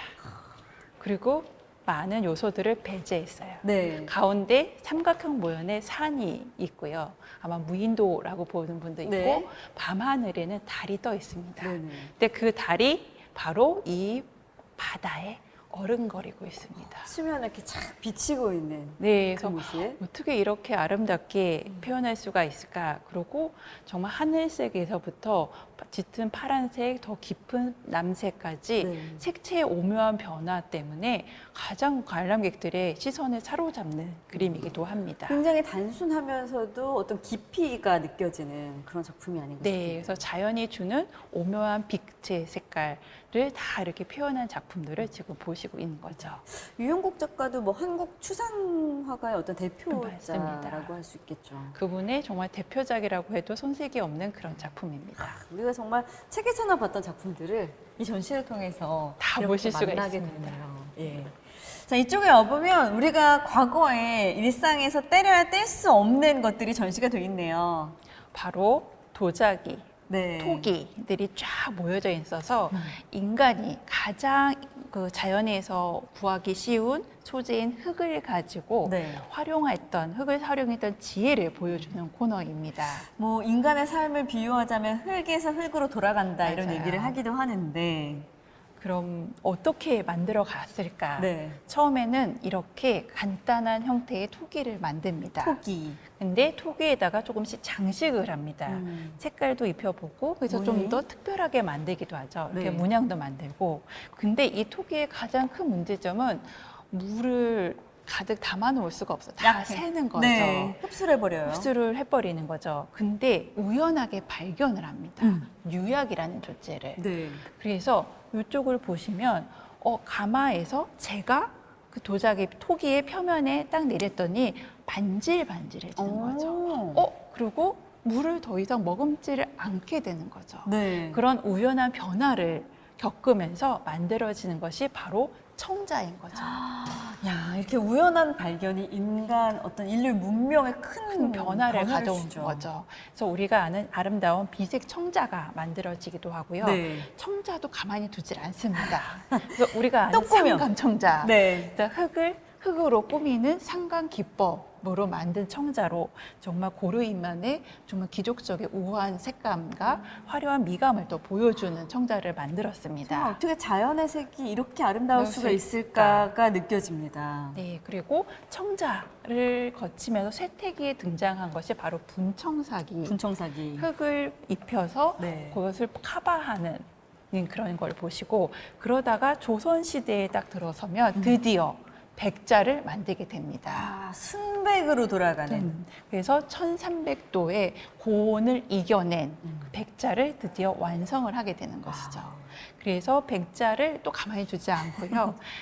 청화 안료로 또는 구리 안료로 예쁘게 만들어서 좀 더 가치 있게 만들고 결국은 단순한 그냥 그릇에서 네. 더 예술 작품으로 만들어 가는 것이죠. 야, 정말 인간이 자연과 교감하면서 이렇게 발전해 오는 네. 그 역사를 쭉 이렇게 볼 수가 그래서 있네요. 인간은 자연과 교감도 하고 활용을 하면서 이렇게 우리가 점점점 앞으로 나아갔다라는 것을 보여드리는 것이죠. 네. 자, 그런가 하면 또 눈에 띄는 작품이 있습니다. 바로 이 작품은 향로인데요. 네, 이 향로는 크기도 굉장히 커요. 크기가 83cm 이르는 굉장히 대형 향로예요. 그래서 고려 태조 어진을 모셨던 봉업사라는 절에 있었던 향로인데요. 네. 이 향로는 그런 역사적 배경뿐만 아니라 일단 디자인적으로 너무 뛰어나고 네. 그리고 눈을 끄는 것이 바로 푸른색. 푸른색입니다. 아니, 색깔을 칠한 건가 싶은 생각이 들거든요. 네, 근데 이거는 녹이 쓴 것이에요. 전체적으로 녹이 슬어서 이렇게 초록색으로 변한 것이에요. 이렇게 예쁘게 녹이 슬 수 있군요. 네, 그게 청동이라고 해서 인간이 최초로 만든 금속이 청동인데요. 구리에 뭐 주석과 아연을 좀 섞어서 만드는데 그게 공기 중에 노출이 되면 이렇게 녹이 슬게 되는 거죠. 근데 녹이 멋스럽기 때문에 이 향로의 가치가 더 올라갔다고 볼 수가 있습니다. 네. 자, 그리고 맞은편에는 손 조각 작품이 있어요. 네, 이거는 권진규의 손입니다. 네. 인간이 손으로 모든 걸 만든 거예요. 그렇죠. 그래서 그 인간이 손으로 인해서 우리가 이만큼 문명화됐고 발달했다는 얘기를 강인한 손 작품으로 보여드리고 싶어서 이 작품을 여기다 딱 놓았습니다. 아니 손 모양 자체가 약간 이렇게 엄지 손가락만 휘어져 있는 것이 따라해 보니까 힘이 빡 들어가네요. 맞아요. 그래서 권진규 작가가 이렇게 사실적인 표현을 굉장히 잘했던 거예요. 오. 그래서 정말 이 힘줄의 표현과 딱 힘이 들어가 있는 손 두덩의 표현, 그다음에 손금, 모든 걸 하나 놓치지 않아서 아, 인간이 이렇게 자연을 활용하면서 살아왔구나. 네. 우리는 뭐든 할 수 있어 라는 그런 느낌이 이 손에서 느껴지는 거죠. 네. 자, 다음엔 또 어떤 전시가 기다리고 있나요? 이 방은 이제 다시 좀 어두워졌습니다. 네. 이 방은 바로 이제 생각을 전달하는 지혜라는 방인데요. 생각을 전달하는 지혜. 모르는 것도 두려운 것도 많은 인간은 끊임없이 삶의 본질을 사유합니다 했는데 네. 이 포즈 자체가 로댕이 생각하는 사람 또는 우리나라의 방가사유상도 어, 떠오르고요. 네. 최종태 작가의 생각하는 여인인데요. 우리가 이렇게 자연과 교감도 하고 활용도 하면서 살지만 결국은 두려운 것이에요. 그렇기 때문에 끊임없이 생각을 하고 우리의 불안함을 해소해 줄 만한 뭔가 필요한 거죠. 네. 그것이 바로 종교인 거죠. 종교. 근데 종교의 가르침은 참 어려워요. 어려워요. 그래서 좀 더 쉽게 전달하기 위해서 등장한 것이 바로 눈에 보이는 무언가, 시각적인 표현물, 불교 조각과 불교 회화 등이 있는 것이죠. 네.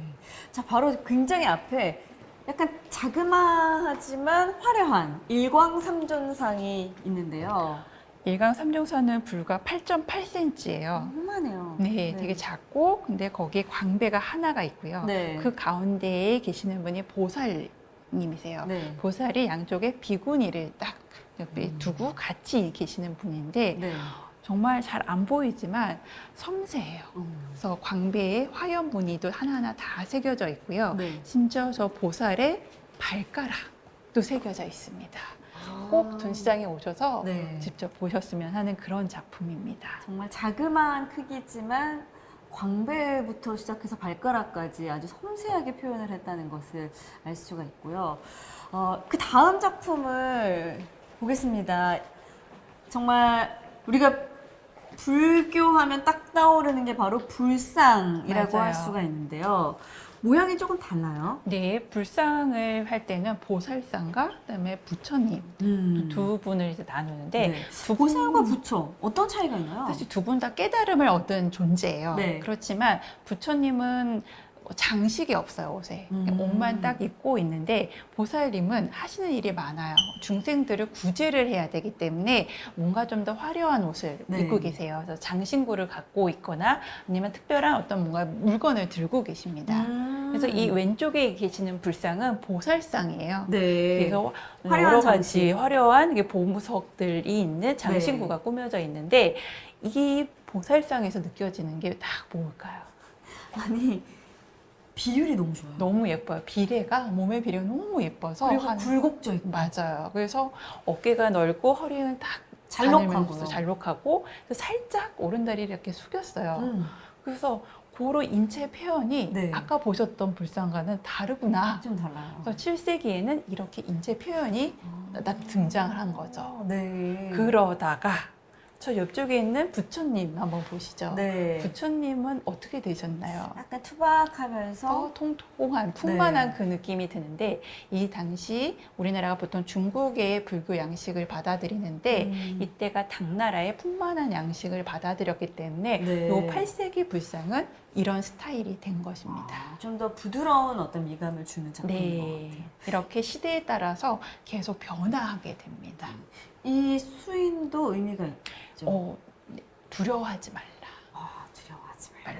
말라. 정말 약간 종교의 필요성에 대해서 말씀하셨는데 두려워하지 말라라는 이 수인을 보니까 마음이 조금 편안해지는 그렇죠. 느낌이. 우리의 불안함을 어떻게 잠재울 것인가에 대한 생각을 이 공간에서는 한번 계속 생각을 해보셨으면 합니다. 네. 자, 여기에는 보기만 해도 머리가 아픈 한자들이 쫙 빼곡히 적혀 있습니다. 네, 저도 힘듭니다. 네, 이렇게 어려운 한자를 써서 네. 만든 이유는 불경을 다 목판에 새긴 건데요. 아까 음. 불안에 대해서 얘기하는 것처럼 네. 우리나라에 거란족이 들어왔어요. 11세기에 거란족이 침입을 막기 위해서 네. 불심을 합쳐서 거란족을 물리치기 위한 마음으로 대장경을 만든 거죠. 네. 우리가 아는 그런 8만 대장경보다 좀 더 이른 시기에 초조 대장경이기 때문에 굉장히 가치가 있는 국보를 지금 보시는 겁니다. 야, 국보군요. 네. 이 옆에 있는 건 이거는 대반야 바라밀다경. 고물인데요. 네. 아까 보신 거는 목판에 인쇄를 한 거라면 이거는 손수 하나하나 다 쓴 거예요. 직접 적은 거군요. 네, 이렇게 감색으로 물을 들인 종이에다가 금으로 악교에 개어서 한자 한자 그 정성이 정말 담겨 있는 작품인 거죠. 정말 그걸 사경이라고 합니다. 어떤 종교에 이제 심취해서 더 깊이 들어가고 뭔가 내 마음 속에 그걸 각인하고 싶을 때 우리가 사경을 하고 필사를 하는데 네. 그 작업이군요. 네, 그래서 전문적인 사경을 담당하는 사람들이 이런 거를 사경을 썼고요. 네. 그의 반면 이 세 번째 작품은 마음이 아려오는 작품인데요. 마음이 아려워요. 임목대비라고 네. 아시죠? 선조의 계비. 음. 근데 이분이 강해군에 의해서 서공에 유패를 당했을 때 네. 한자 한자 쓰신 바로 그 작품인 겁니다. 아. 불경을 한자 한자 쓰시면서 그 불안과 어려움, 마음의 여러 가지 동요를 잠재우지 않으셨을까 하는 그 생각이 듭니다. 정말 우리가 힘들 때 종교에 의지하게 되는데 네. 바로 그 실체가 어떻게 어떤- 보면 이거라고 할 수 있죠. 맞죠. 자, 여기도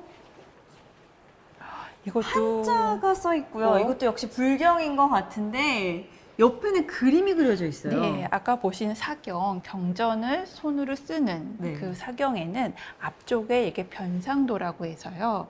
사경의 내용의 일부를 압축적으로 보여주는 그림이 이렇게 수록되어 있기도 합니다. 조금 더 빨리 또 글을 읽지 못하는 분들도 와닿을 수 있고 이해할 수 있도록. 그러나 네.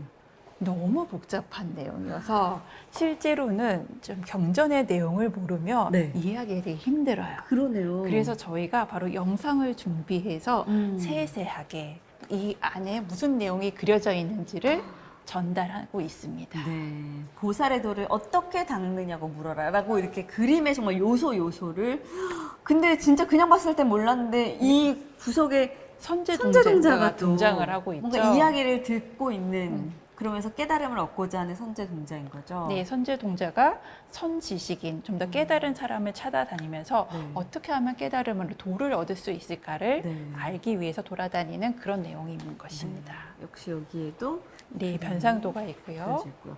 자, 여기서부터는 한글이 보이기 시작했어요. 아는 글자 찾아보시면 돼요. 그러니까요. 예. 뭐 요즘에 우리가 쓰고 있는 글자들도 보이고 또 지금은 없어진 글자들도 보이네요. 네, 이 작품은 석보상절입니다. 세종대왕이 훈민정음을 창제한 그 시기에 우리 글과 우리 말이 그대로 고스란히 담겨져 있는 네. 그 타임캡슐과 같은 그런 책인 것입니다. 아, 근데 지금 우리가 쓰고 있지 않은 글자들도 보이거든요. 발음도 좀 다른가요? 그랬을 것 같아요. 네. 저쪽을 한번 저희가 딱 준비를 했는데요.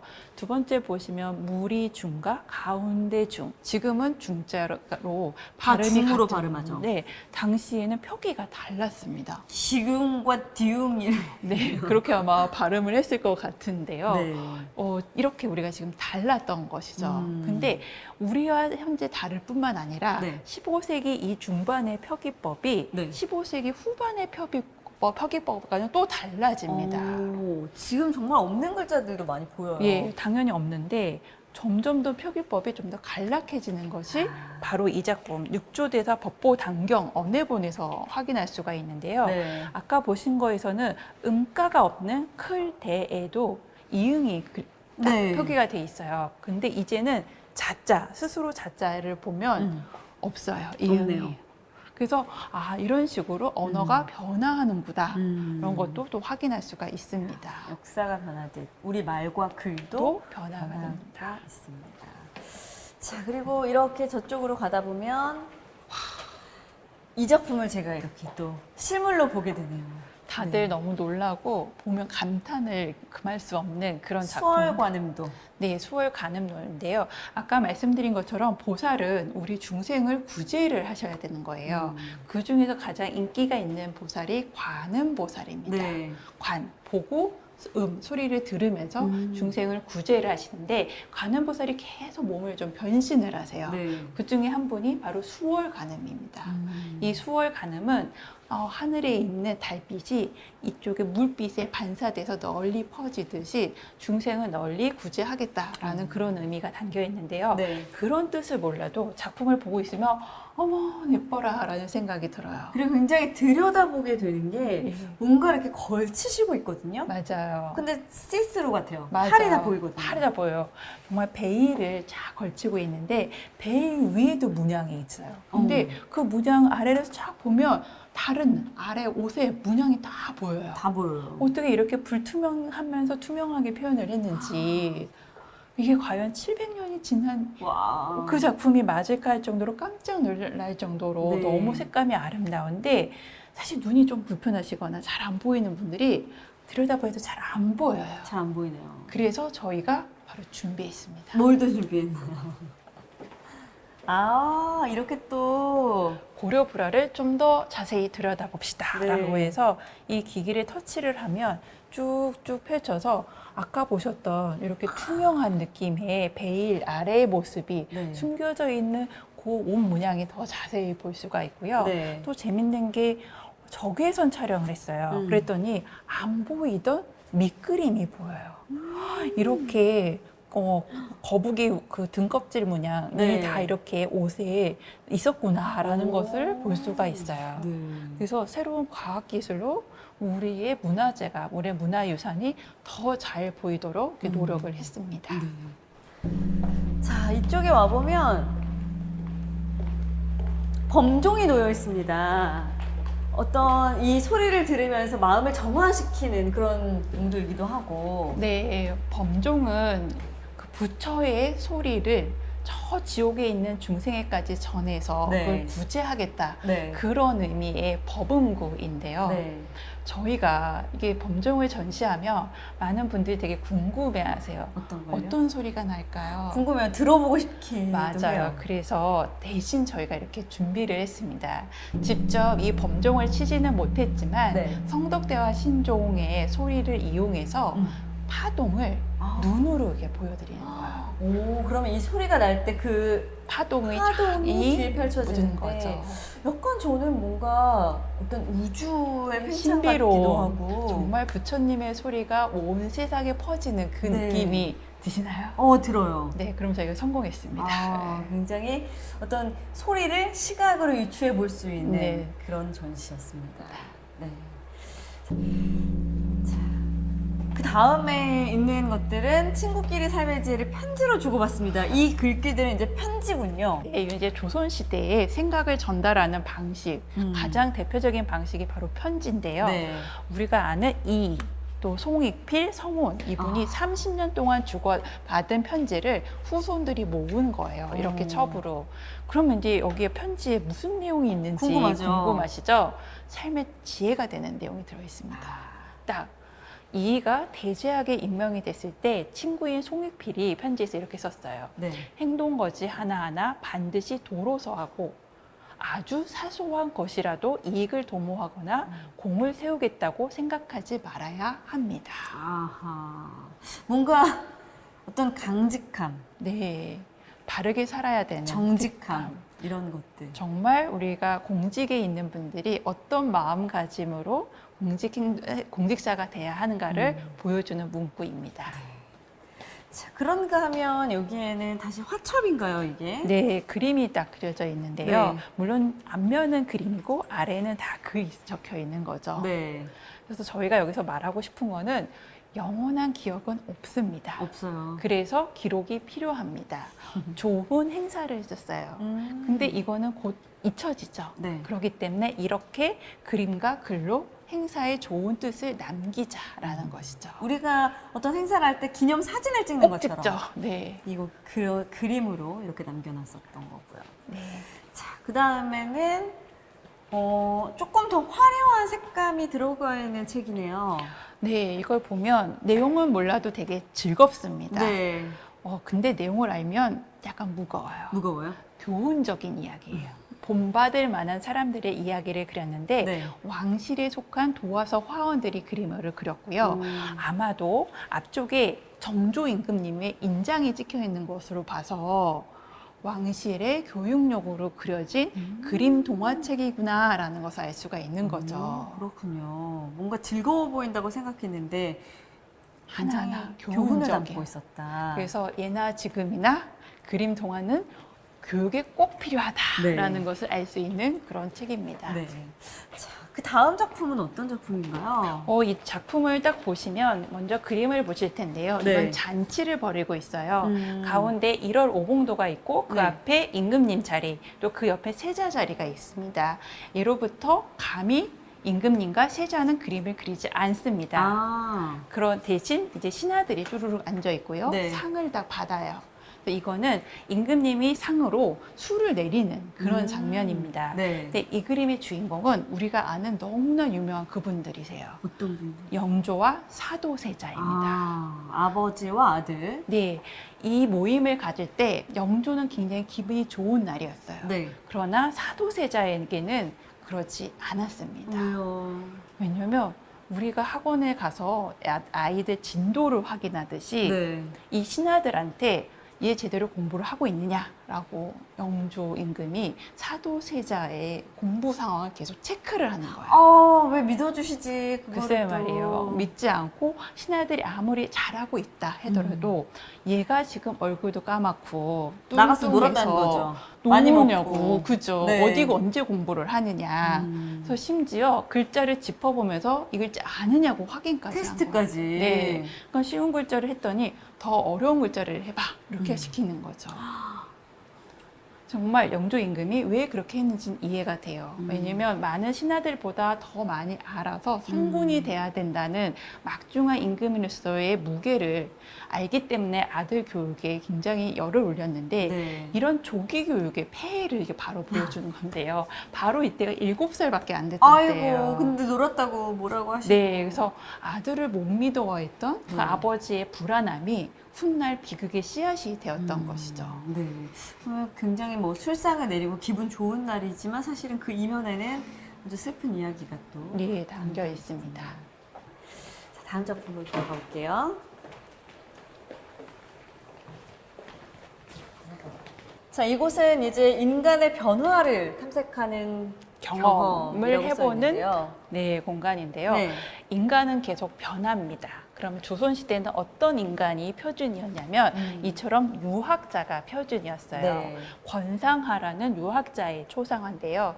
딱 그 유학자, 나는 유학자야라고 이렇게 보여주는 그런 작품인데요. 네. 유학자들은 또 초상화를 이용해서 후학들이 자신의 학문을 계속 이어가기를 바랬던 것 같아요. 네. 또 권상화의 초상화도 후학들에게 그런 의미로 다가와서 이 작품은 원래 그려진 시기 이후에 다시 또 그려진 거예요. 네. 그래서 아마 후학들이 이 작품을 모셔놓고 초상화를 모셔놓고 계속 이분을 존경하는 마음을 표출을 한 것이죠. 네.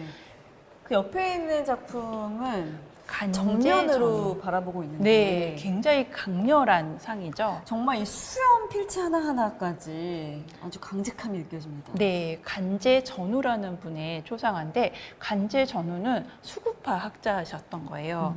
20세기 전반기에 세상이 어지러웠을 때 네. 정통 도학이야말로 이 어지러운 세상을 구할 수 있다라고 생각을 하셔서 네. 더 정통으로 가자라고 주장하셨죠. 그러다 보니 개혁파 입장에서는 이분은 아니다. 이분에 굉장히 반대를 했다고 합니다. 네. 이렇듯이 조선시대 유학의 이념을 정말 신념을 지켰던 그런 분들의 초상화를 지금 보시고 계시는 거죠. 이 주름 하나하나까지 굉장히 세세하게 그려넣었어요. 정말 좀 얼굴에 자국 하나하나 점인지 곰보 자국인지 하나 네. 너무나 잘 그려서 그분의 성품을 더 우러나오게 하는 것 느껴지네요. 같습니다. 네. 자, 그런가 하면 이 다음 작품은 다음 작품은 이제 시대가 좀 변하는구나 네. 라는 것을 보여주는 그런 작품입니다. 병풍인데요. 네, 병풍인데 굉장히 재미있는 요소가 많이 들어가 있는 병풍입니다. 네. 이 병풍은 최용신이라는 초상화가 아까 간제 전우를 그린 그분의 일대기를 쫙 그린 것인데요. 네. 아마 후손들이 그리지 않았을까 생각이 드는데 이분의 삶에서 가장 하이라이트가 되는 공간이 제5폭입니다. 네. 제5폭의 덕수궁에서 네. 최용신이 태조의 어진을 다시 그리고 있는 그런 장면인데 네. 그 광경을 고종 임금님과 순종 임금님이 지켜보고 계세요. 옆에서 지켜보고 있고. 네. 그리고 그 주변에 수많은 고관 대작들이 또 그걸 네. 지켜보고 있는 거죠. 와. 최용신의 삶에서 굉장히 영광스러운 그런 순간인 거죠. 모두가 지켜보는 가운데 어진을 그리는. 네, 그래서 이전과는 다르게 화가의 삶도 이렇게 자신감 있게 내비칠 수 있는 그런 시대가 됐다는 것을 보여주는 작품입니다. 네, 아주 의미 있는 작품이 아닐까 그런 생각이 듭니다. 자, 이 맞은편에는 역시 여인의 초상이 그려져 있는데요. 우리가 앞서 봤던 그 다소곳하고 정적인 여성의 모습과는 사뭇 다릅니다. 네, 이 작품은 이인성이라는 작가의 노란 옷을 입은 여인입니다. 네. 1934년에 신여성을 딱 보고 계시는 벌써 건데요. 복장부터가 너무 어떤 멋있죠. 노란색의 원피스. 게다가 짧은 단발머리이고 네. 모자까지 딱 썼습니다. 아, 그리고 정말 다른 게 뭐냐면 아까 전에 처음에 본 여인의 자세는 다소곳하고 눈을 내리깔고 있었는데 여기는 굉장히 턱을 괴고 아주 도도한 표정으로 네. 다른 곳을 의시하고 나는 있어요. 생각한다. 그렇기 때문에 나는 존재한다라고 말을 하는 듯이 네. 이분은 김옥숙이라는 여인이었고 동경대에서 의상 디자인을 전공하셨던 분이에요. 역시. 그러면서 이인성과 한참 연애를 하고 있던 분이셨어요. 근데 이분은 대구의 남산병원이라는 병원장의 딸이었어요. 부유했군요. 부유한 유지였기 때문에 이인성에게 후원자의 역할도 했고 또 뮤즈이기도 했던 그런 여인이었다고 합니다. 정말 생각하는 여성, 뭔가 어떤 주체적인 시대상을 여성? 반영하고 있는 네. 작품이 아닌가 싶고요. 이 옆에 있는 작품도 생각하고 있는 남자의 모습인데 역시 포즈가 로댕이 생각나네요. 네, 그래서 생각하고 뭔가 고뇌에 잠겨 있는데 같은 작가 이인성의 작품입니다. 이거는 1940년대의 작품인데 네. 이 시기 너무 안타깝게도 김옥숙과 헤어졌어요. 김옥숙이 결핵으로 사망을 한 다음에 이 시기는 참 화가한테도 행복하지 않은 시기가 아니었을까라는 또 생각을 들고 또 뭔가 그림이 뭔가 안 됐는지 손에 붓을 들고 굉장히 고뇌에 빠져 있습니다. 붓을 들고 있는 거군요. 네, 뭔가 이렇게 불안함, 고뇌는 누구나 안고 있는 그런 감정인 것이죠. 사실 표정을 그리지 않았지만 이 자세만 보더라도 그 손가락의 모양만 보더라도 굉장히 불안해하고 고뇌에 찬 모습이라는 그렇죠. 게 얼굴이 느껴져요. 다 가려져 있어요. 더 네. 어둠으로. 그래서 네. 이분이 갖고 있었던 많은 불안함, 힘듦이 다 표현이 된 것 같습니다. 다음 작품은 굉장히 우리가 또 서양 그 마티스의 작품에서 볼 수 있는 것 같은 그런 여인의 모습이네요. 네, 면 분할도 되게 멋있는데 네. 되게 동양적인 이 필치도 여전히 남아 있어요. 네. 박래연의 여인과 고양이. 여인과 그다음에 고양이. 다리 위에 앉아 있는 고양이. 근데 고양이가 까만 고양이에요. 뭔가 불안함을 상징을 하는 것이죠. 네. 그리고 여인은 지금은 이렇게 고개를 숙이고 묵상을 하고 있는 듯하지만 네. 실제로 여인의 불안함은 그 뒤에 검은 그림자에서 보여집니다. 네. 그리고 더 뭔가 사람을 신경을 날카롭게 만드는 것이 추락하는 새의 모습이에요. 아, 저게 새예요. 네. 뭔가 그러네요. 부리를 머리 향해서 있고. 뭔가 쭈뼛쭈뼛 신경이 날카롭게 서 있는 그런 네. 모습인 거죠. 그래서 사실 아까도 말씀드린 것처럼 박래연은 굉장히 바쁜 생활을 가졌던 거죠.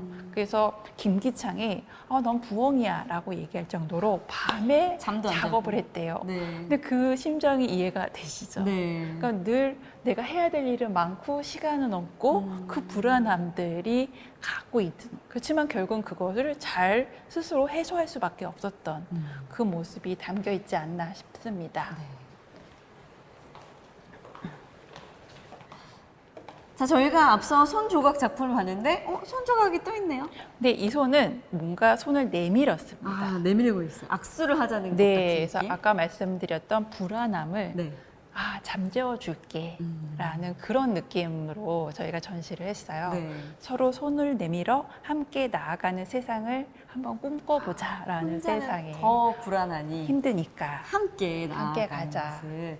그래서 이 옆에 놓여져 있는 작품으로 자연스럽게 오게 되는데 아주 이응로. 유명한 그렇죠. 이응로 이응로의 작가. 군상입니다. 네. 수많은 사람들이 함께 모여 있어요. 똑같아 보이지만 각기 다 다른 모습이 네. 있는데 이 그림을 여러 가지로 해석할 수 있는데 제가 여기서 말하고 싶은 거는 사람은 이런 존재야. 그러니까 비슷비슷해 보이지만 같이 모여서 생각을 나눌 수 있기 때문에 그게 우리를 발전시킬 수가 있어. 그러니까 집단 지성을 한번 얘기를 해보고 싶었어요. 그런 가운데 뭔가 개성 있는 모습으로 모두가 함께 살아가는. 네. 네. 그래서 이렇게 생각을 나누는 사람들이 끝없이 우리 변화하고 네. 발전해 가는 모습들을 보여주는 작품들이 준비되어 있습니다. 이건 약간 눈동자 같기도 하고요. 맞아요. 또 다들 어떤 그렇게 보시죠. 지구를 뜻하는 원 같기도 하고 방해자의 하늘과 땅이라는 작품인데요. 아마 땅의 중간 네. 핵심과 우주로 퍼져나가는 그 하늘을 표현한 것 같아요. 그래서 인간은 이렇게 생각을 계속하고 생각을 모여서 보이지 않는 세상을 표현할 수가 있는 것이죠. 그러면 이거는 그 우리 왜 핵 멘트 그 안으로 들어갈 수도 수도 있고 있고 네. 그러면서 점점점 퍼져서 우주로 뻗어나가는 그 빛을 그렇군요. 표현한 것 같습니다. 자, 우주로 뻗어나가는 빛 하니까 또 김환기 작가의 작품이 준비되어 있네요. 정말 이 작품은 볼수록 빠져드는 작품인데요. 네. 이 작품에 대해서 해석을 하시기를 밤하늘에 별을 그린 거다라고 이점 얘기를 하나하나가. 하세요. 점 하나하나를 찍으면서 고국을 그리워하는 뉴욕시기 작품이거든요. 네. 그 마음을 담은 것이다라고도 표현을 하기도 하고 저는 이걸 보면서 느끼는 게 보이는 세상을 이렇게 새롭게 그릴 수가 있구나. 그래서 인간이 가지고 있는 상상력과 창의력을 표현한 것이 바로 이 작품이 아닐까라는 생각이 들었어요. 네. 굉장히 푸른 색감의 어떤 우주를 표현한 것 같은 느낌이 들면서 이 하나하나의 점을 찍음으로써 진짜 우리가 밤하늘을 바라봤을 때 그 모습. 다양한 어떤 자연의 오묘한 색상도 들어가 있고 네. 이 안에 많은 파동이 또 느껴지기도 하고요. 그러면서도 또 어떤 질서가 있다는 있기도 거. 하고 어떻게 이렇게 아름답게 할 수가 있을까라고 이분의 정말 상상력과 창의력의 세계는 끝이 없구나라는 생각이 들기도 합니다. 정말 이렇게 좋은 작품 앞에 딱 섰을 때 그 벅차오르는 감동이 정말 행복하네요. 네. 그러니까 감동을 받는다고 하세요. 네. 많은 분들이 이 전시를 보시고 감동받았어라는 생각이 많이 하시는데 또 마지막 감동이라고 할 수 있는데요. 저희가 뭐 구상 작품들도 보고 또 추상 작품들도 봤는데 이 조각 작품은 그냥 봐도 뭔가 이렇게 비상하는 듯한 모양이라는 게 느껴집니다. 맞습니다. 바로 김정숙 작가의 비상입니다. 네. 끝없이 날아오르자 인간의 상상력과 창의력의 힘이 이처럼 끝없이 날아올랐으면 좋겠어 네. 라는 마음에 이 작품을 딱 전시를 했습니다. 야, 근데 이게 대리석일 거잖아요. 네, 대리석입니다. 하얀 대리석인데 어쩜 이렇게 유연한 곡선을 만들어냈는지 그 아름다움에 또 한 번 감탄을 하게 됩니다. 정말 이 작가가 이 선을 만들어내기 위해서 얼마나 많은 고민을 했을지 작품을 보시면서 생각해 보셨으면 합니다. 정말 멋져요. 상상력의 힘 얼마나 대단한가. 그리고 쭉 뻗어나가는 시원시원한 어떤 날갯짓이 네. 또 인간으로서 살아가는데 어떤 희망과 용기를 주지 않나 너무나 멋진 해석이세요. 그런 생각이 들었습니다. 네. 좋은 작품 앞에서 하니까 또 막 술술 나오네요. 그게 바로 이 전시가 여러분들에게 드리고 싶은 메시지인 것 같아요. 네. 끊임없는 상상력, 끊임없는 정말 우리가 표현하고 싶으면 되고 네. 저희가 이번 전시가 미술을 잘 알지 못하는 모든 분들도 오셔서 네. 되게 즐겁게 감상하시기 바라는 마음인데요. 그래서 마지막 이 작품은 밑에 있는 유쾌한 예술이라고 써 있는데 음표가 보이고 악기가 보이고 그냥 우리가 봐도 백남준 작가의 맞습니다. 작품이구나라는 게 느껴집니다. 백남준의 로봇 시리즈 중에 하나인 브람스입니다. 브람스. 네. 브람스적인 게 보이시나요? 아, 왜 브람스라고 붙였는지 잘 모르겠는데요. 사실 저도 그렇게 생각이 돼요. 근데 브람스적인 게 딱 하나 여기 들어가 어떤 있는데요. 건가요? 조 가운데 흉상이 있는데 흉상 중에 오른쪽에서 세 번째가 바로 브람스입니다. 아, 그래서 브람스군요. 네, 그건지는 잘 모르겠으나 네. 이때 이제 백남준은 로봇 시리즈를 만들면서 이렇게 유쾌하고 위트 있게 역사적인 인물이라던가 예술가로서 유명한 인물들을 자신의 방식으로 재해석을 했어요. 네. 사실 이게 꼭 브람스가 아니어도 상관은 없을 정도로 그렇죠. 참 재미있는 작품인데요. 네. 저희가 이처럼 예술 작품 그렇게 어렵지 않아요. 이번 전시의 모토는 미술을 잘 모르는 사람도 볼 수 있는 즐거운 전시를 저희가 선사하고 싶었거든요. 네. 그래서 어렵지 않은 그런 전시를 보여주는 바로 대표적인 작품이라고 할 수 있습니다. 정말 역사가 깊은 작품부터 또 현대 작품까지 다양한 작품들을 그리고 그야말로 수집품들이 굉장히 아주 국보급이 있는가 하면 우리가 또 일상에서 만날 수 있는 돌조각들도 있고 굉장히 다양했습니다. 뷔페에서 맛있는 음식을 다양하게 배불리 먹은 것 같은 그런 느낌이 드는데요. 진짜 고 이건희 회장이 얼마나 이렇게 예술을 사랑했는지 이 전시를 통해서 다시 한번 느낄 수가 있었어요. 네, 이건희 회장님과 홍라희 여사는 이병철 회장에 이어서 정말 수많은 문화유산과 미술품을 수집을 하셨습니다. 네. 그 미술품과 문화유산은 단지 아름답거나 보기 좋은 거에 지난 것이 아니라 온 인류가 만들어낸 경험과 지혜가 담겨 있는 것이죠. 네. 그렇기 때문에 수집을 한다는 것은 인류의 경험과 지혜를 보존한다는 의미가 있어요. 그렇기 때문에 이번 전시를 통해서 수집의 가치를 생각해 보셨으면 합니다. 네, 정말 인간으로서 살아가면서 자연과 교감하고 또 어떤 예술 작품을 탄생시킴으로써 사실 예술을 감상하는 건 그런 거잖아요. 마음의 위안을 얻고 또 어떤 상상력을 발휘하는 것이 그 목적이 아닌가 싶은데 그것을 오롯이 느낄 수 있는 그런 시간이었고요. 어느 수집가의 초대, 제가 초대를 받았다고 말씀을 드렸는데 융숭한 대접을 받은 것 같습니다. 그 가운데에는 우리 한기관님의 친절한 설명이 있었기 때문에 더 재미있게 볼 수 있지 않았나 싶습니다. 이곳에 방문하고 싶으신 분들이 굉장히 많다고 알고 있는데 다 오실 수가 없다는 것도 알고 있어요. 너무 그 아쉬운 마음을 네이버 TV로 시청을 하시면서 대신하셨으면 좋겠고요. 오늘 긴 시간 또 설명해 주셔서 너무 감사합니다. 또 함께 시청해 주신 여러분께도 진심으로 감사의 인사드리겠습니다. 함께 인사 나눌까요? 네. 고맙습니다. 감사합니다.